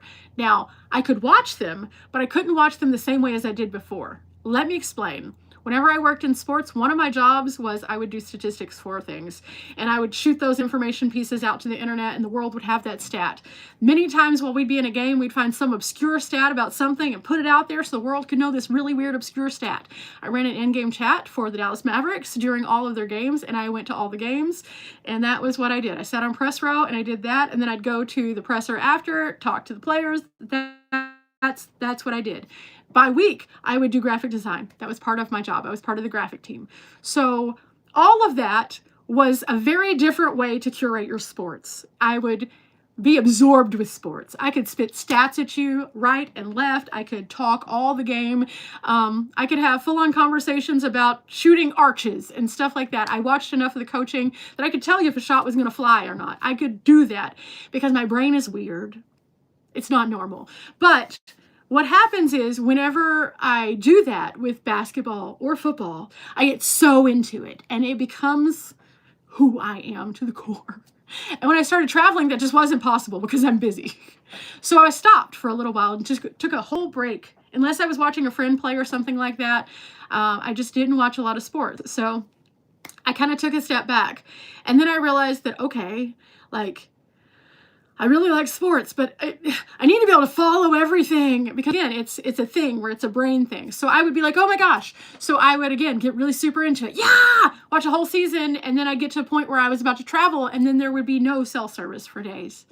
And so I would be like, okay, now what's happening? And I'd be checking stats every time I'd get a chance to check stats. So yeah, I got away from it. But then Riley started watching football with her dad, because it's a thing that they did. And she got super into football, and she was like, I love football. And I was like, haha, my friend loves football. I can watch football with my friend. Collie also loves football. So had a good run of just lots of football lately. So it's been great.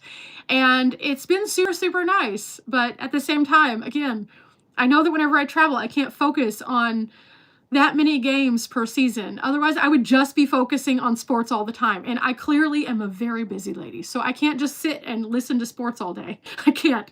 I can't just sit and listen to the recap and feel fulfilled by that either. So it's kind of a delicate balance for me.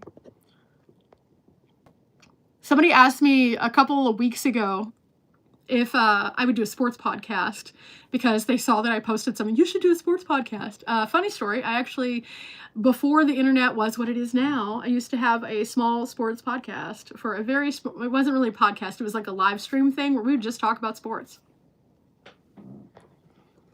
I did that in conjunction with some of my friends who played sports. Let's see. Trying to catch up. Everything glitched on me, guys. I'm so sorry. Storm chasing. Yeah, storm chasing is real on there. I follow a lot of storm chasers because, you know, tornadoes. Pet peeve is when creators complain about their numbers dropping when they have hundreds or thousands of followers. Yeah, okay, so there's two sides of this.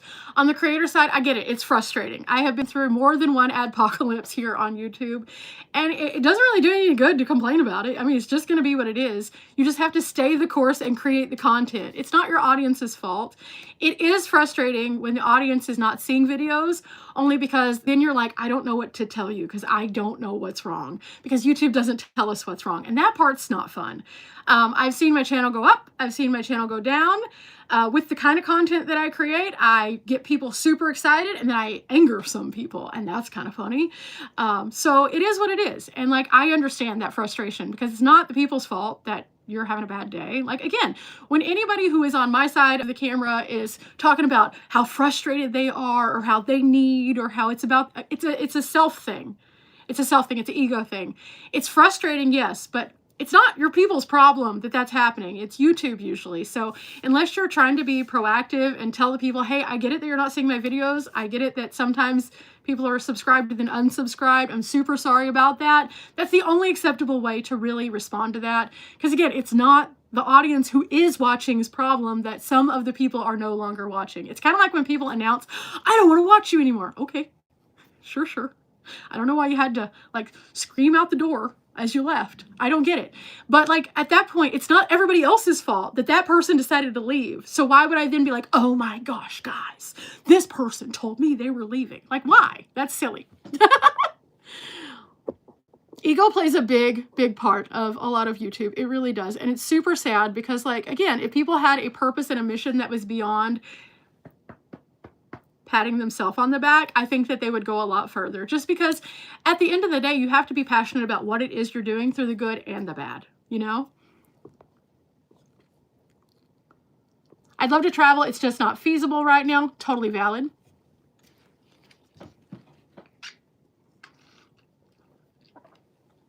Oh, that's cool, though, that you became a part of the nature area. That is super cool. That's the best thing to do. Like, that's the thing, is you don't always have to go far in order to have a big impact or enjoy yourself.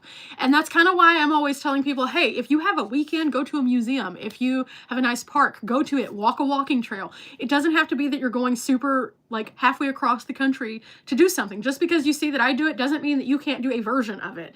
And I think that that's the biggest thing that we could all take away is like, yeah, we all have things that are on our bucket list, but if we don't start chipping away at the bucket list by doing things that are like these little happy moments, we don't get to realize the bigger joys, you know?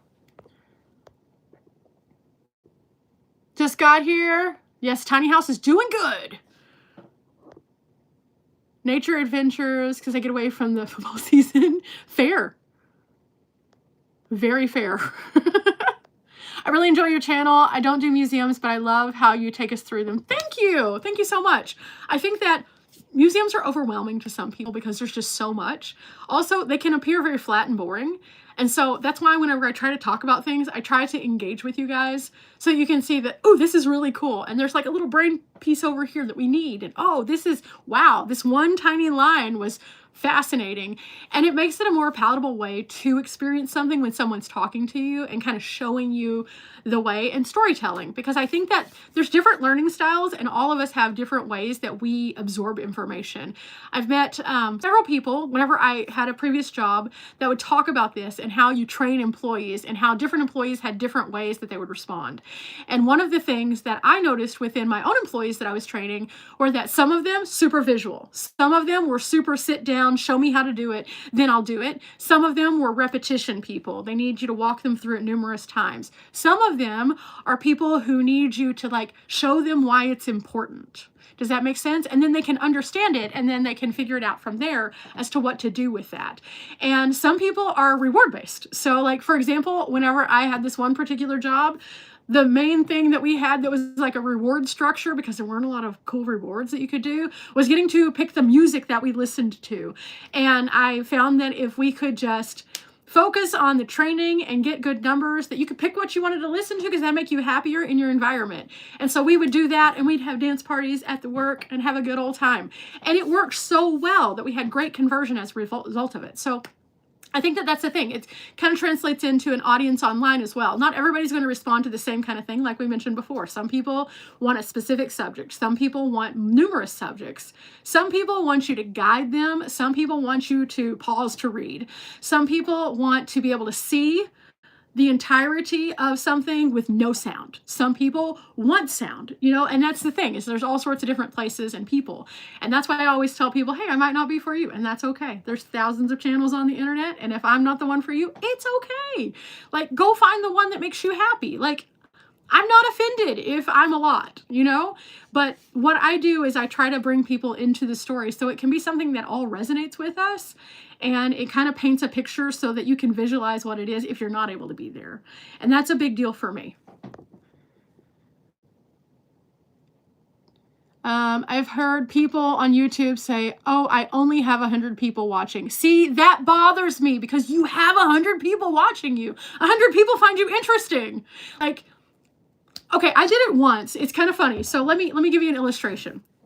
If people look, instead of thinking, oh, I only have 100 subscribers, if they looked at what that looks like in real terms, that is a cool number to have. So like, I think of it as, for example, I don't even know how many subscribers I have at this point. I really don't. That's how little I care about my numbers.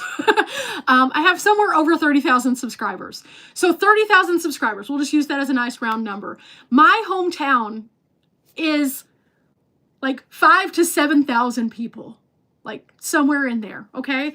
So if I have 30,000, that means that my whole hometown of people is watching my channel. What? That is wild. So I could sit there and be like, I don't have 1 million. Oh no. But like, can you, in your mind, even understand and comprehend what 1 million people looks like? Probably not, because there's not a whole lot of metrics to show you what 1 million people looks like. However, if you start looking from the perspective of how many people are actually watching in a visual way, it is wild. And so like, again, 30,000 people. So, okay, 30,000 people. I went to school and graduated with 150 people. So this person has the equivalent of my graduating class basically following them. That's awesome. That means that many people find you interesting that you wouldn't necessarily have an audience of in the first place if you didn't like say the things you're saying. That's why it's so important to not worry about that number as much as what you're saying and being authentic to those people, because your people are going to find you, and they're not all going to find you at like one time, because YouTube is weird. It's not going to be just like, here are all your people. No, they're going to make you work for those people. They're going to make you work real hard for those people. And sometimes they're going to take all those people away. I lost 1,000 subscribers overnight one time because YouTube decided to glitch. And I never got those people back. And I was so defeated because that was half of my subscriber base. And instead of giving up and being like, oh, and throw my hand in the sand. I just kept going because ultimately the goal was bigger than the number. And so since that is the case, some videos I know are going to pop off. Some videos are going to be like, okay, whatever. And I don't care because it's not about all people wanting to know everything that I say all the time. It's more so about the right people finding the thing that matters to them and it mattering to them. And so if that's one person, that's awesome. If one person is impacted by something that I do, one audience member, guess what?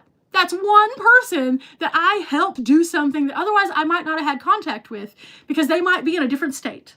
So I really get kind of disturbed when people, number one, think that they need to say, well, I should have had more subscribers. That's silly. That means you don't appreciate the ones that you have, number one, because you're saying you should have had way more. And then also, whenever they don't value the ones that they do have, that's so silly because you can sit there and be like, thank you guys so much. I love you guys so much. But if you don't value them in a way that you think that they are enough, like if I never got another subscriber, I would be perfectly okay with that because ultimately I have people who want to be here. And I think that's cool because why do you guys want to hang out with me? I'm just silly, But like it bothers me because a lot of people devalue who they are by the number that's on the screen. And that's so silly.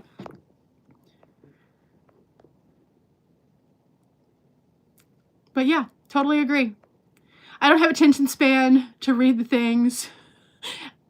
See, that's why I do what I do. That's why also the pause to read is weird for me because I don't want to sit there and try to zoom in on my phone if I'm watching on my phone. And I don't want to have to pause on my screen and be like, okay, what is this that I'm supposed to pause to read? And did you show me all the signs or is it just this one? Like, where's the context?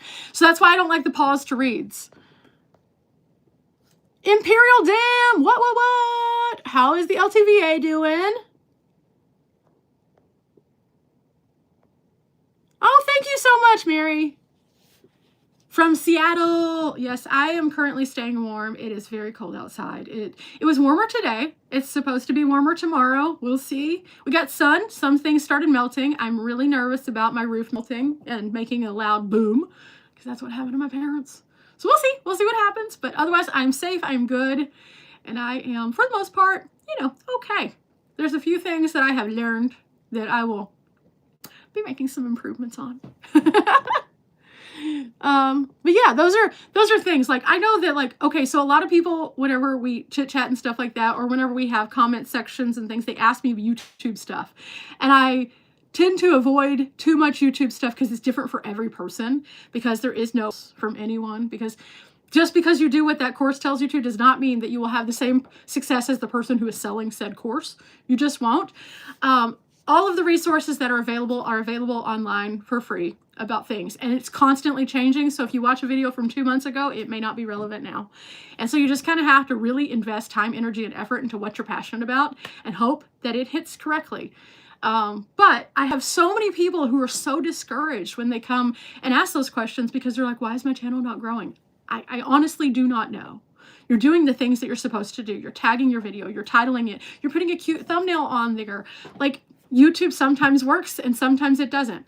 Same thing for me. I went through the entire month of January thinking, okay, finally we're starting to recover from whatever happened in December. December, literally no one saw my videos. And I was like, okay, I can see the metric and it's showing that you guys are not seeing it. I don't know what to do to fix that.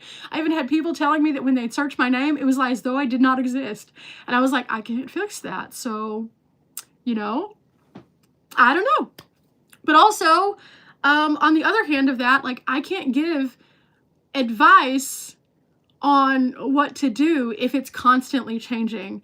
I've been around for like 10 years now, guys, and it's changed so many times, and sometimes it favors you and sometimes it doesn't.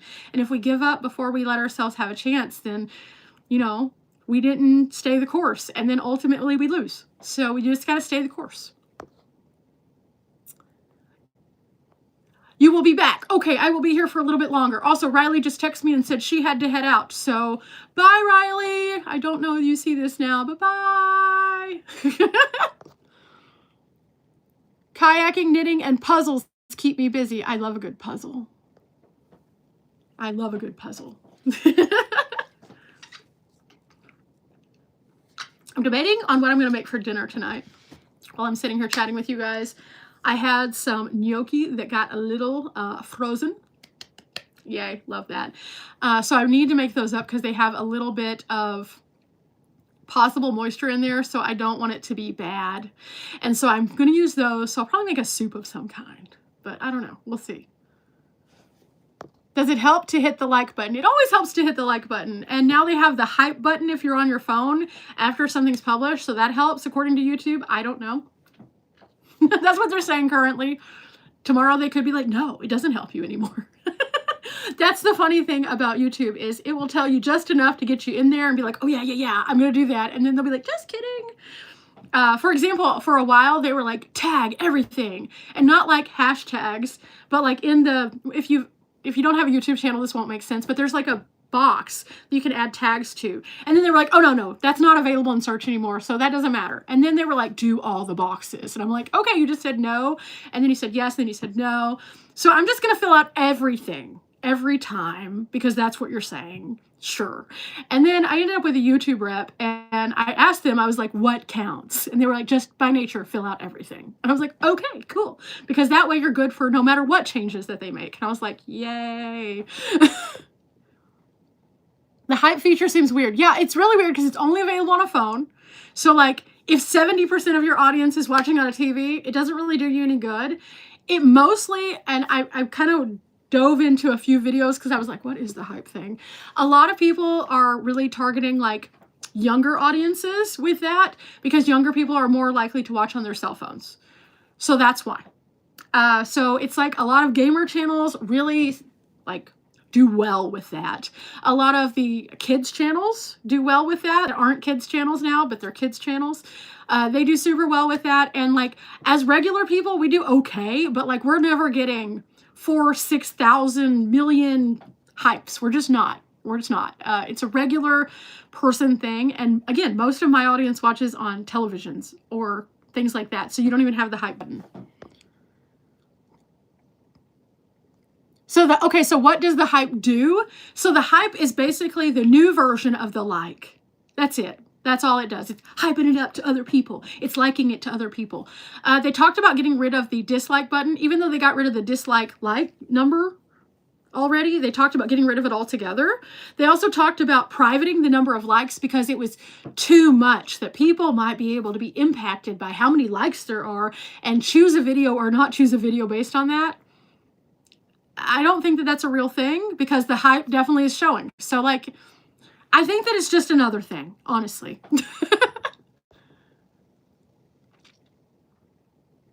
I like watching you because you're down to earth and don't make van life all glorious and glamorous, because it's not sometimes. Sometimes it's weird. Sometimes it's really weird. And that's okay. Let's see. And this is the other thing. Okay, I have another confession. We'll just do a confession moment. I also don't like creators who get really, really angry if people are full-time or part-time or half-time or just travel for a weekend, and they make it their whole personality to talk about how those other people are just not doing it correctly. That's so silly. That's so silly. I believe if you travel at all in a vehicle, it is valid. I do not care if you are full-time, if you're part-time, you're a weekend warrior, if you get out for 2 weeks during the year because you have a vacation. I think that all of that is super, super valid because you are doing the thing that so many people would like to be doing. You are doing it. And in those times of you doing that, guess what? You're right out there with the rest of us. You're experiencing the good, the bad, the ugly, the strange, the weird, the inconvenient, all of those things while you're in that moment. So you are experiencing those things just the same as a person who is full-time, part-time, half-time, weekend warrior, one time a year. You're all collectively in that group together. So there's no reason to gatekeep what it is to be certain things. I also get very upset when people like are only able to gauge their worth, that's the best way to put it, based off of their full-time status. That's silly. That's super silly. I think there's a lot of people who travel full-time and they don't have that issue. I think there's some people, though, who gauge their entire existence off of, I'm full-time. And why? Why? Like, why? Why is that the piece of the personality that everybody needs to know is your personality? Like, the least important thing about who I am is how I travel or where I live. The most important thing is that I'm a good person and I'm nice to people. The end.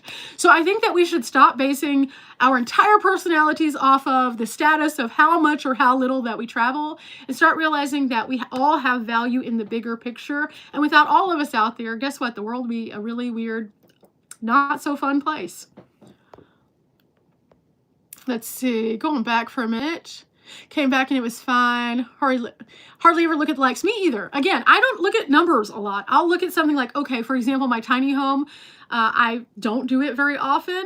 And so whenever I put out my videos of the thing, I joke because it is kind of funny. I called it my nightly dose of suffering because every day I had certain people who would be like, oh my gosh, are you okay? And I just thought that was so funny because I was like, I'm okay, guys. That's why I'm doing videos. I survived. I've survived today. And I just did it kind of jokingly. But at one point, one of the videos just like went. And I was like, why? Why are that many people worried about my suffering today? Again, making it funny. But it ended up at 73,000 views. Why? Like, why? I'm just doing normal things around my base camp, but at the same time, I understand also it is an explainer as to what's going on in the world around us. So I do understand, but also it's just kind of one of those things that I'm like, why is this video popping off? Like, I don't understand.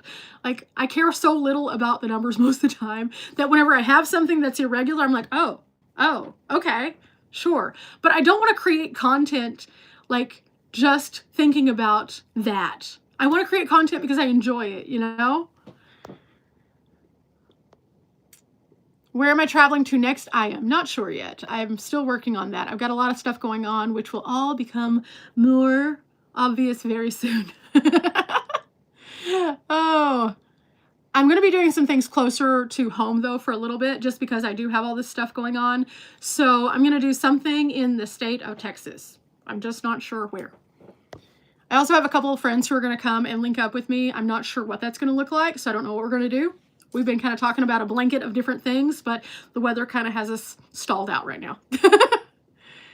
Sometimes, let's see, sometimes it bothers me to see people full-time and they have 3 dogs, kids, and honestly seem borderline. I've seen a lot of people who have talked about the various aspects of those kind of scenarios, and I feel like in any community there's good and there's bad. And I think the main thing is if it works for somebody, cool, but at the same time, like, you have to understand that there are so many moving parts. And additionally, there are moving parts that aren't seen by the camera. And I think there's a lot of people out there who also say they're full-time and then they're not. Like, so honest. If you have 4 base camps, you're not full-time. If you have 3 places that you can stay, you're not full-time. As much as you might be most of the time, you're not full-time. If you're a person who goes out and sleeps in your van and films a video and is like, I'm full-time, and then you go back to your house, that's weird. That's just weird. Like, at that point, just have some honesty hour of saying, hey, I am on a trip. That's it. That's all you have to say. That's one of the things that I've always kept super honest about on my channel is I do have a base camp. I've had a base camp since the beginning. I will always keep a base camp. And even though I travel about 75% of the year most of the time, I am home when I am home, and I'm okay with that. And that doesn't mean I have to have a full-on discussion. I decided to start the tiny home channel just so I could share some of that. But like, for example, Riley, she's part-time also. She's very honest about that. She has a lot of things, moving parts behind the scenes that she has to deal with in real life scenarios. And because of that, she has communicated that well to you guys so that it's an honesty thing. Lots of people have base camps that lie. Lots of people have lots of houses that they stay at and they lie about it. And that's unfortunate, because why lie when the truth is so much cooler? Like, you can say that you're just like every other person who is getting out there as a part-timer. There are so many women out there, especially, who can travel part-time but not full-time. So why pretend when you don't have to? People are accepting of the fact that, hey, yeah, I'm a traveler. I'm okay with that. Let's see. Oop, I got 3 or 4 here. Here we go. I didn't know there was such an elitist culture around van life. Yeah, I didn't know that either until I got a van. And then I was like, oh, wow, why? And then there's another side of that who are the people who get really angry about people who are traveling in vans because they feel like vans are essential for like homelessness car camping, and they think that you're glamorizing something that otherwise is tragic for someone else. And I would never do that. And I think that that's the important part of communicating. Again, being honest with your audience. It's not hard to speak directly to people and say, hey, this is what I'm doing. This is my circumstances, my situation, and I realize I am not the monolith. But there's some people who, for either clout or for the, again, the ego, they need to be. And there's a lot of people also, and I'm going to use this as an example. There's a lot of people out there who would love to be Bob Wells. And there's only one Bob Wells. And I think that that's important to realize, that the reason why Bob is because what Bob does. Bob is doing something that at the time that he started was super unique. And now there's all these people who want to do the same thing that Bob does, but they're not doing it the way that Bob does it. So they're not getting the validation that they need to be the next big Bob. Same thing with Chrome. Chrome is very similar in that his channel shot way up because he was being himself, guys. And that's the thing, is you have to be yourself. Foresty Forest, same thing, huge channels, all of them. And all of them so different from one another. And people want to be them. So they see their videos and then they duplicate what they see, as opposed to just doing their version of that, being themselves. And I think that's why it's so important just to be yourself. I think some people base their existence on their job title too. Yeah, they do, very much so. Whenever I lived and worked in Dallas, there were so many people who, like, that was their entire personality. And it was like, okay, but who are you beyond that? And then when you'd ask them personal things beyond that, they would always get back to the, this is what I do for a living. And I'm like, okay, cool. Sure. Like, I feel like we need to have value in the things we contribute to the world that are not just related to our jobs. Because, like, you know, how's my dad's build doing? Well, I'll have some updates on that pretty soon. I love watching the zombie crawl episode. I was wondering what my favorite event that I look forward to each year. I do the zombie crawl pretty regularly. I really enjoy it because it is a charitable thing, but also because you get to see so much creativity. Now, I know zombiness is not for everybody, and that's okay. I know some people watched my video last year, year before last, and they were just like, yeah, I couldn't watch this. It was creepy. And I was like, fair, very fair. But seeing how many people come out into an otherwise kind of quiet community and just have a blast. And the makeup is so good, like so good. And the creativity is amazing. And just like, as much as it's a zombie crawl, it's also like this joyous thing where so many people are just laughing and smiling and cutting up and having such a good time. So that was awesome. I did the GoPro games a couple of times. That was super, super cool. I don't know if I'll go back to that or not, just because it's harder to go if you're not with a company. I went with Mountain House, and they're not doing the sponsorship now for that. So I'm not sure if I'll get to do that one again or not. If I do, cool, cool. Love that. It was so awesome. Could I ever be an extreme athlete? Absolutely not. Is it really cool to see them though? Yes. Yes, it is. Otherwise, I have so many events that I want to go to that I haven't gone to regularly. So I don't know. That would be a hard question, but the zombie crawl is the one I go to consistently. The Red Bull Soapbox Challenge, if they do another one somewhere in the States, I might go to that again too, because that was so fun. Riley and I joked because she wanted us to do it. And I was like, we're not trying to die. Those people crashed hard. Chrome is one of your favorites? Yeah, Chrome is cool. I will say this, I am way behind on Chrome. I'm behind on everyone right now. I've just been so busy. But at the same time, Chrome is cool. And I appreciate the fact that, again, he is his authentic self. I am always going to get behind somebody who's just being their authentic self. And if you're, like he says, he's a weirdo. I also am a weirdo. So I get it. I totally get it. Like, yeah. I want to do the crawl eventually. It's super cool. It's free with the exception of some canned goods. You just need to bring your canned goods. Normally they have a pretty nice Facebook community that tells you all about it. So you can look it up, Eureka Springs Zombie Crawl on Facebook. They also have a website that explains all the details. You can be a zombie or zombie hunter or something random. You just need to arrive early, get to the top, to where it is. It starts at the same place every year. It's pretty cool. What are the most common jobs that people have that give them the ability to travel? I have no idea. I don't want to speak on that and be wrong. There's a lot of digital nomads out there, and they all have very, very different backgrounds. I've met so many people that have done like personal assistant jobs from the road. There are so many people out there who are working for bookkeeping companies. There are people who do, of course, seasonal work. I honestly don't know. I've talked to so many people, I don't think there's like one consistent thing, because everybody just kind of finds out how to get in where they fit in and figure it out. So I don't know. I wouldn't be the best person to ask that, that's for sure. There are far more qualified people to talk about that one, because I have a very specific skill set as to what I do, and it is not going to be something that most people can do. Not because I don't want to share my job with everybody, but literally what I do is very, very, very specific. It's my entire background of all the things that I have done. I have found ways to convert them into jobs. And so that's years of knowledge behind me. Yeah, it is a YouTube bug. They're doing some weird stuff apparently. Not sure why, but we never know why with YouTube. It's always a mystery. It's always lovely. The other day I spent like 4 hours with good internet trying to upload one short. Haven't lost sound so far. Yes, we love that. But yeah, that's kind of what's been going on in my life, guys. A lot of weird, a lot of normal weird, but weird. Also, I was there was something else I was going to talk to you guys about. I don't remember what it was now.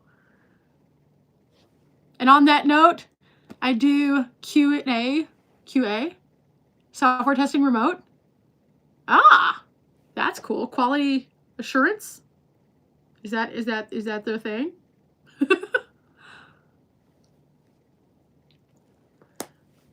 I'm gonna get a drink and then I'm gonna figure out what I was gonna tell you guys that I got squirrel syndrome on, because I don't remember what it was.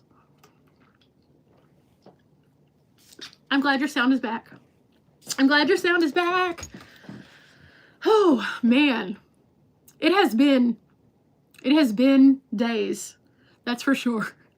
You know how when you get to the point where you're just like, okay, I feel like I'm in Groundhog Day? That is me every day for the past 5 days now.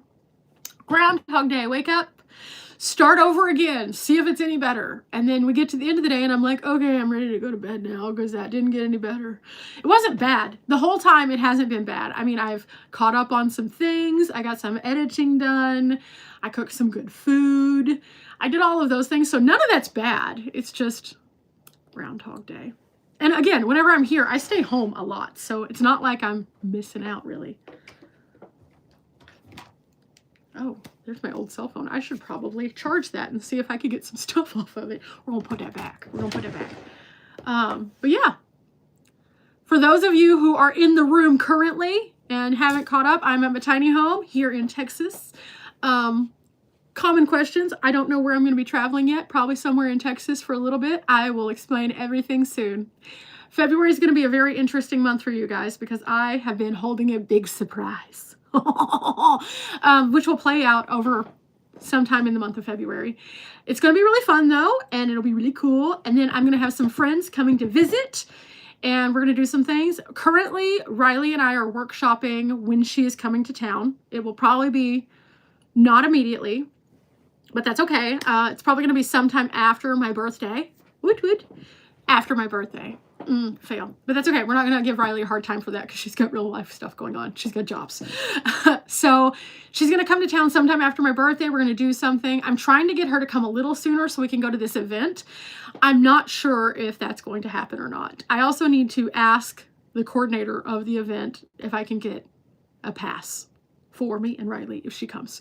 Because it's one of those things that I kind of didn't know if we were going to go, so it's now kind of late, so I need to get a pass if we're going.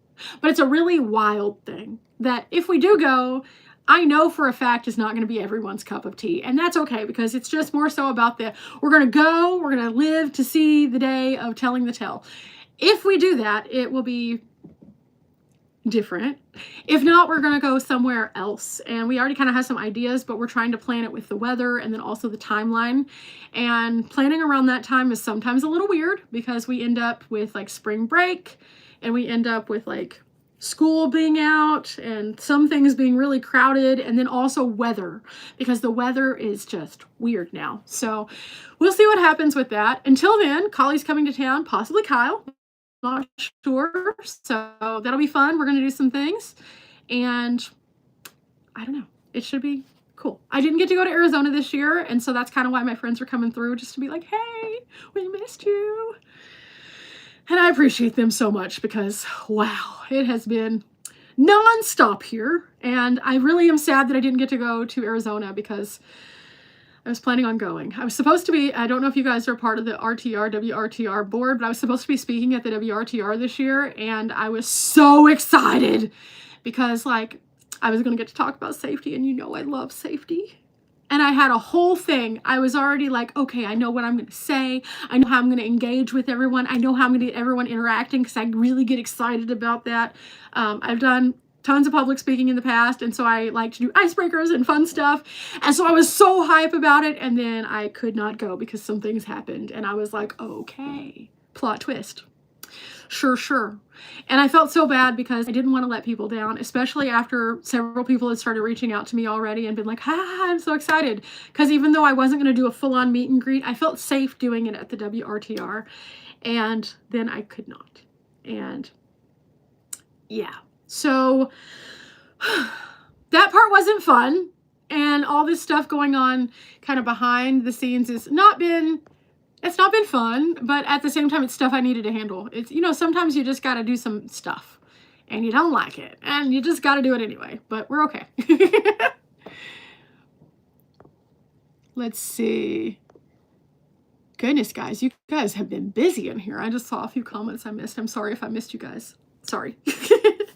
Other than that, let's see. We talked about the lives of doing the makeup and stuff like that. Since people had asked, people said, sure. So at some point, I'll do a makeup live just for funsies. At some point, I am going to also be sharing on my tiny home channel some preparedness items, because the van life has taught us well. So I'm going to do that so we can help the rest of the world maybe make smarter choices before the next storm, so we don't buy up all the toilet paper. Yeah.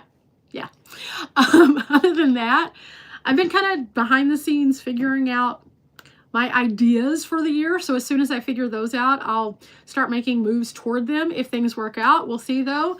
I'm just trying to like balance the weight of the world right now, and literally, because it's not just the stuff I got going on, but also a lot of moving parts in other directions. And then also the world is weird right now, guys. It's super weird.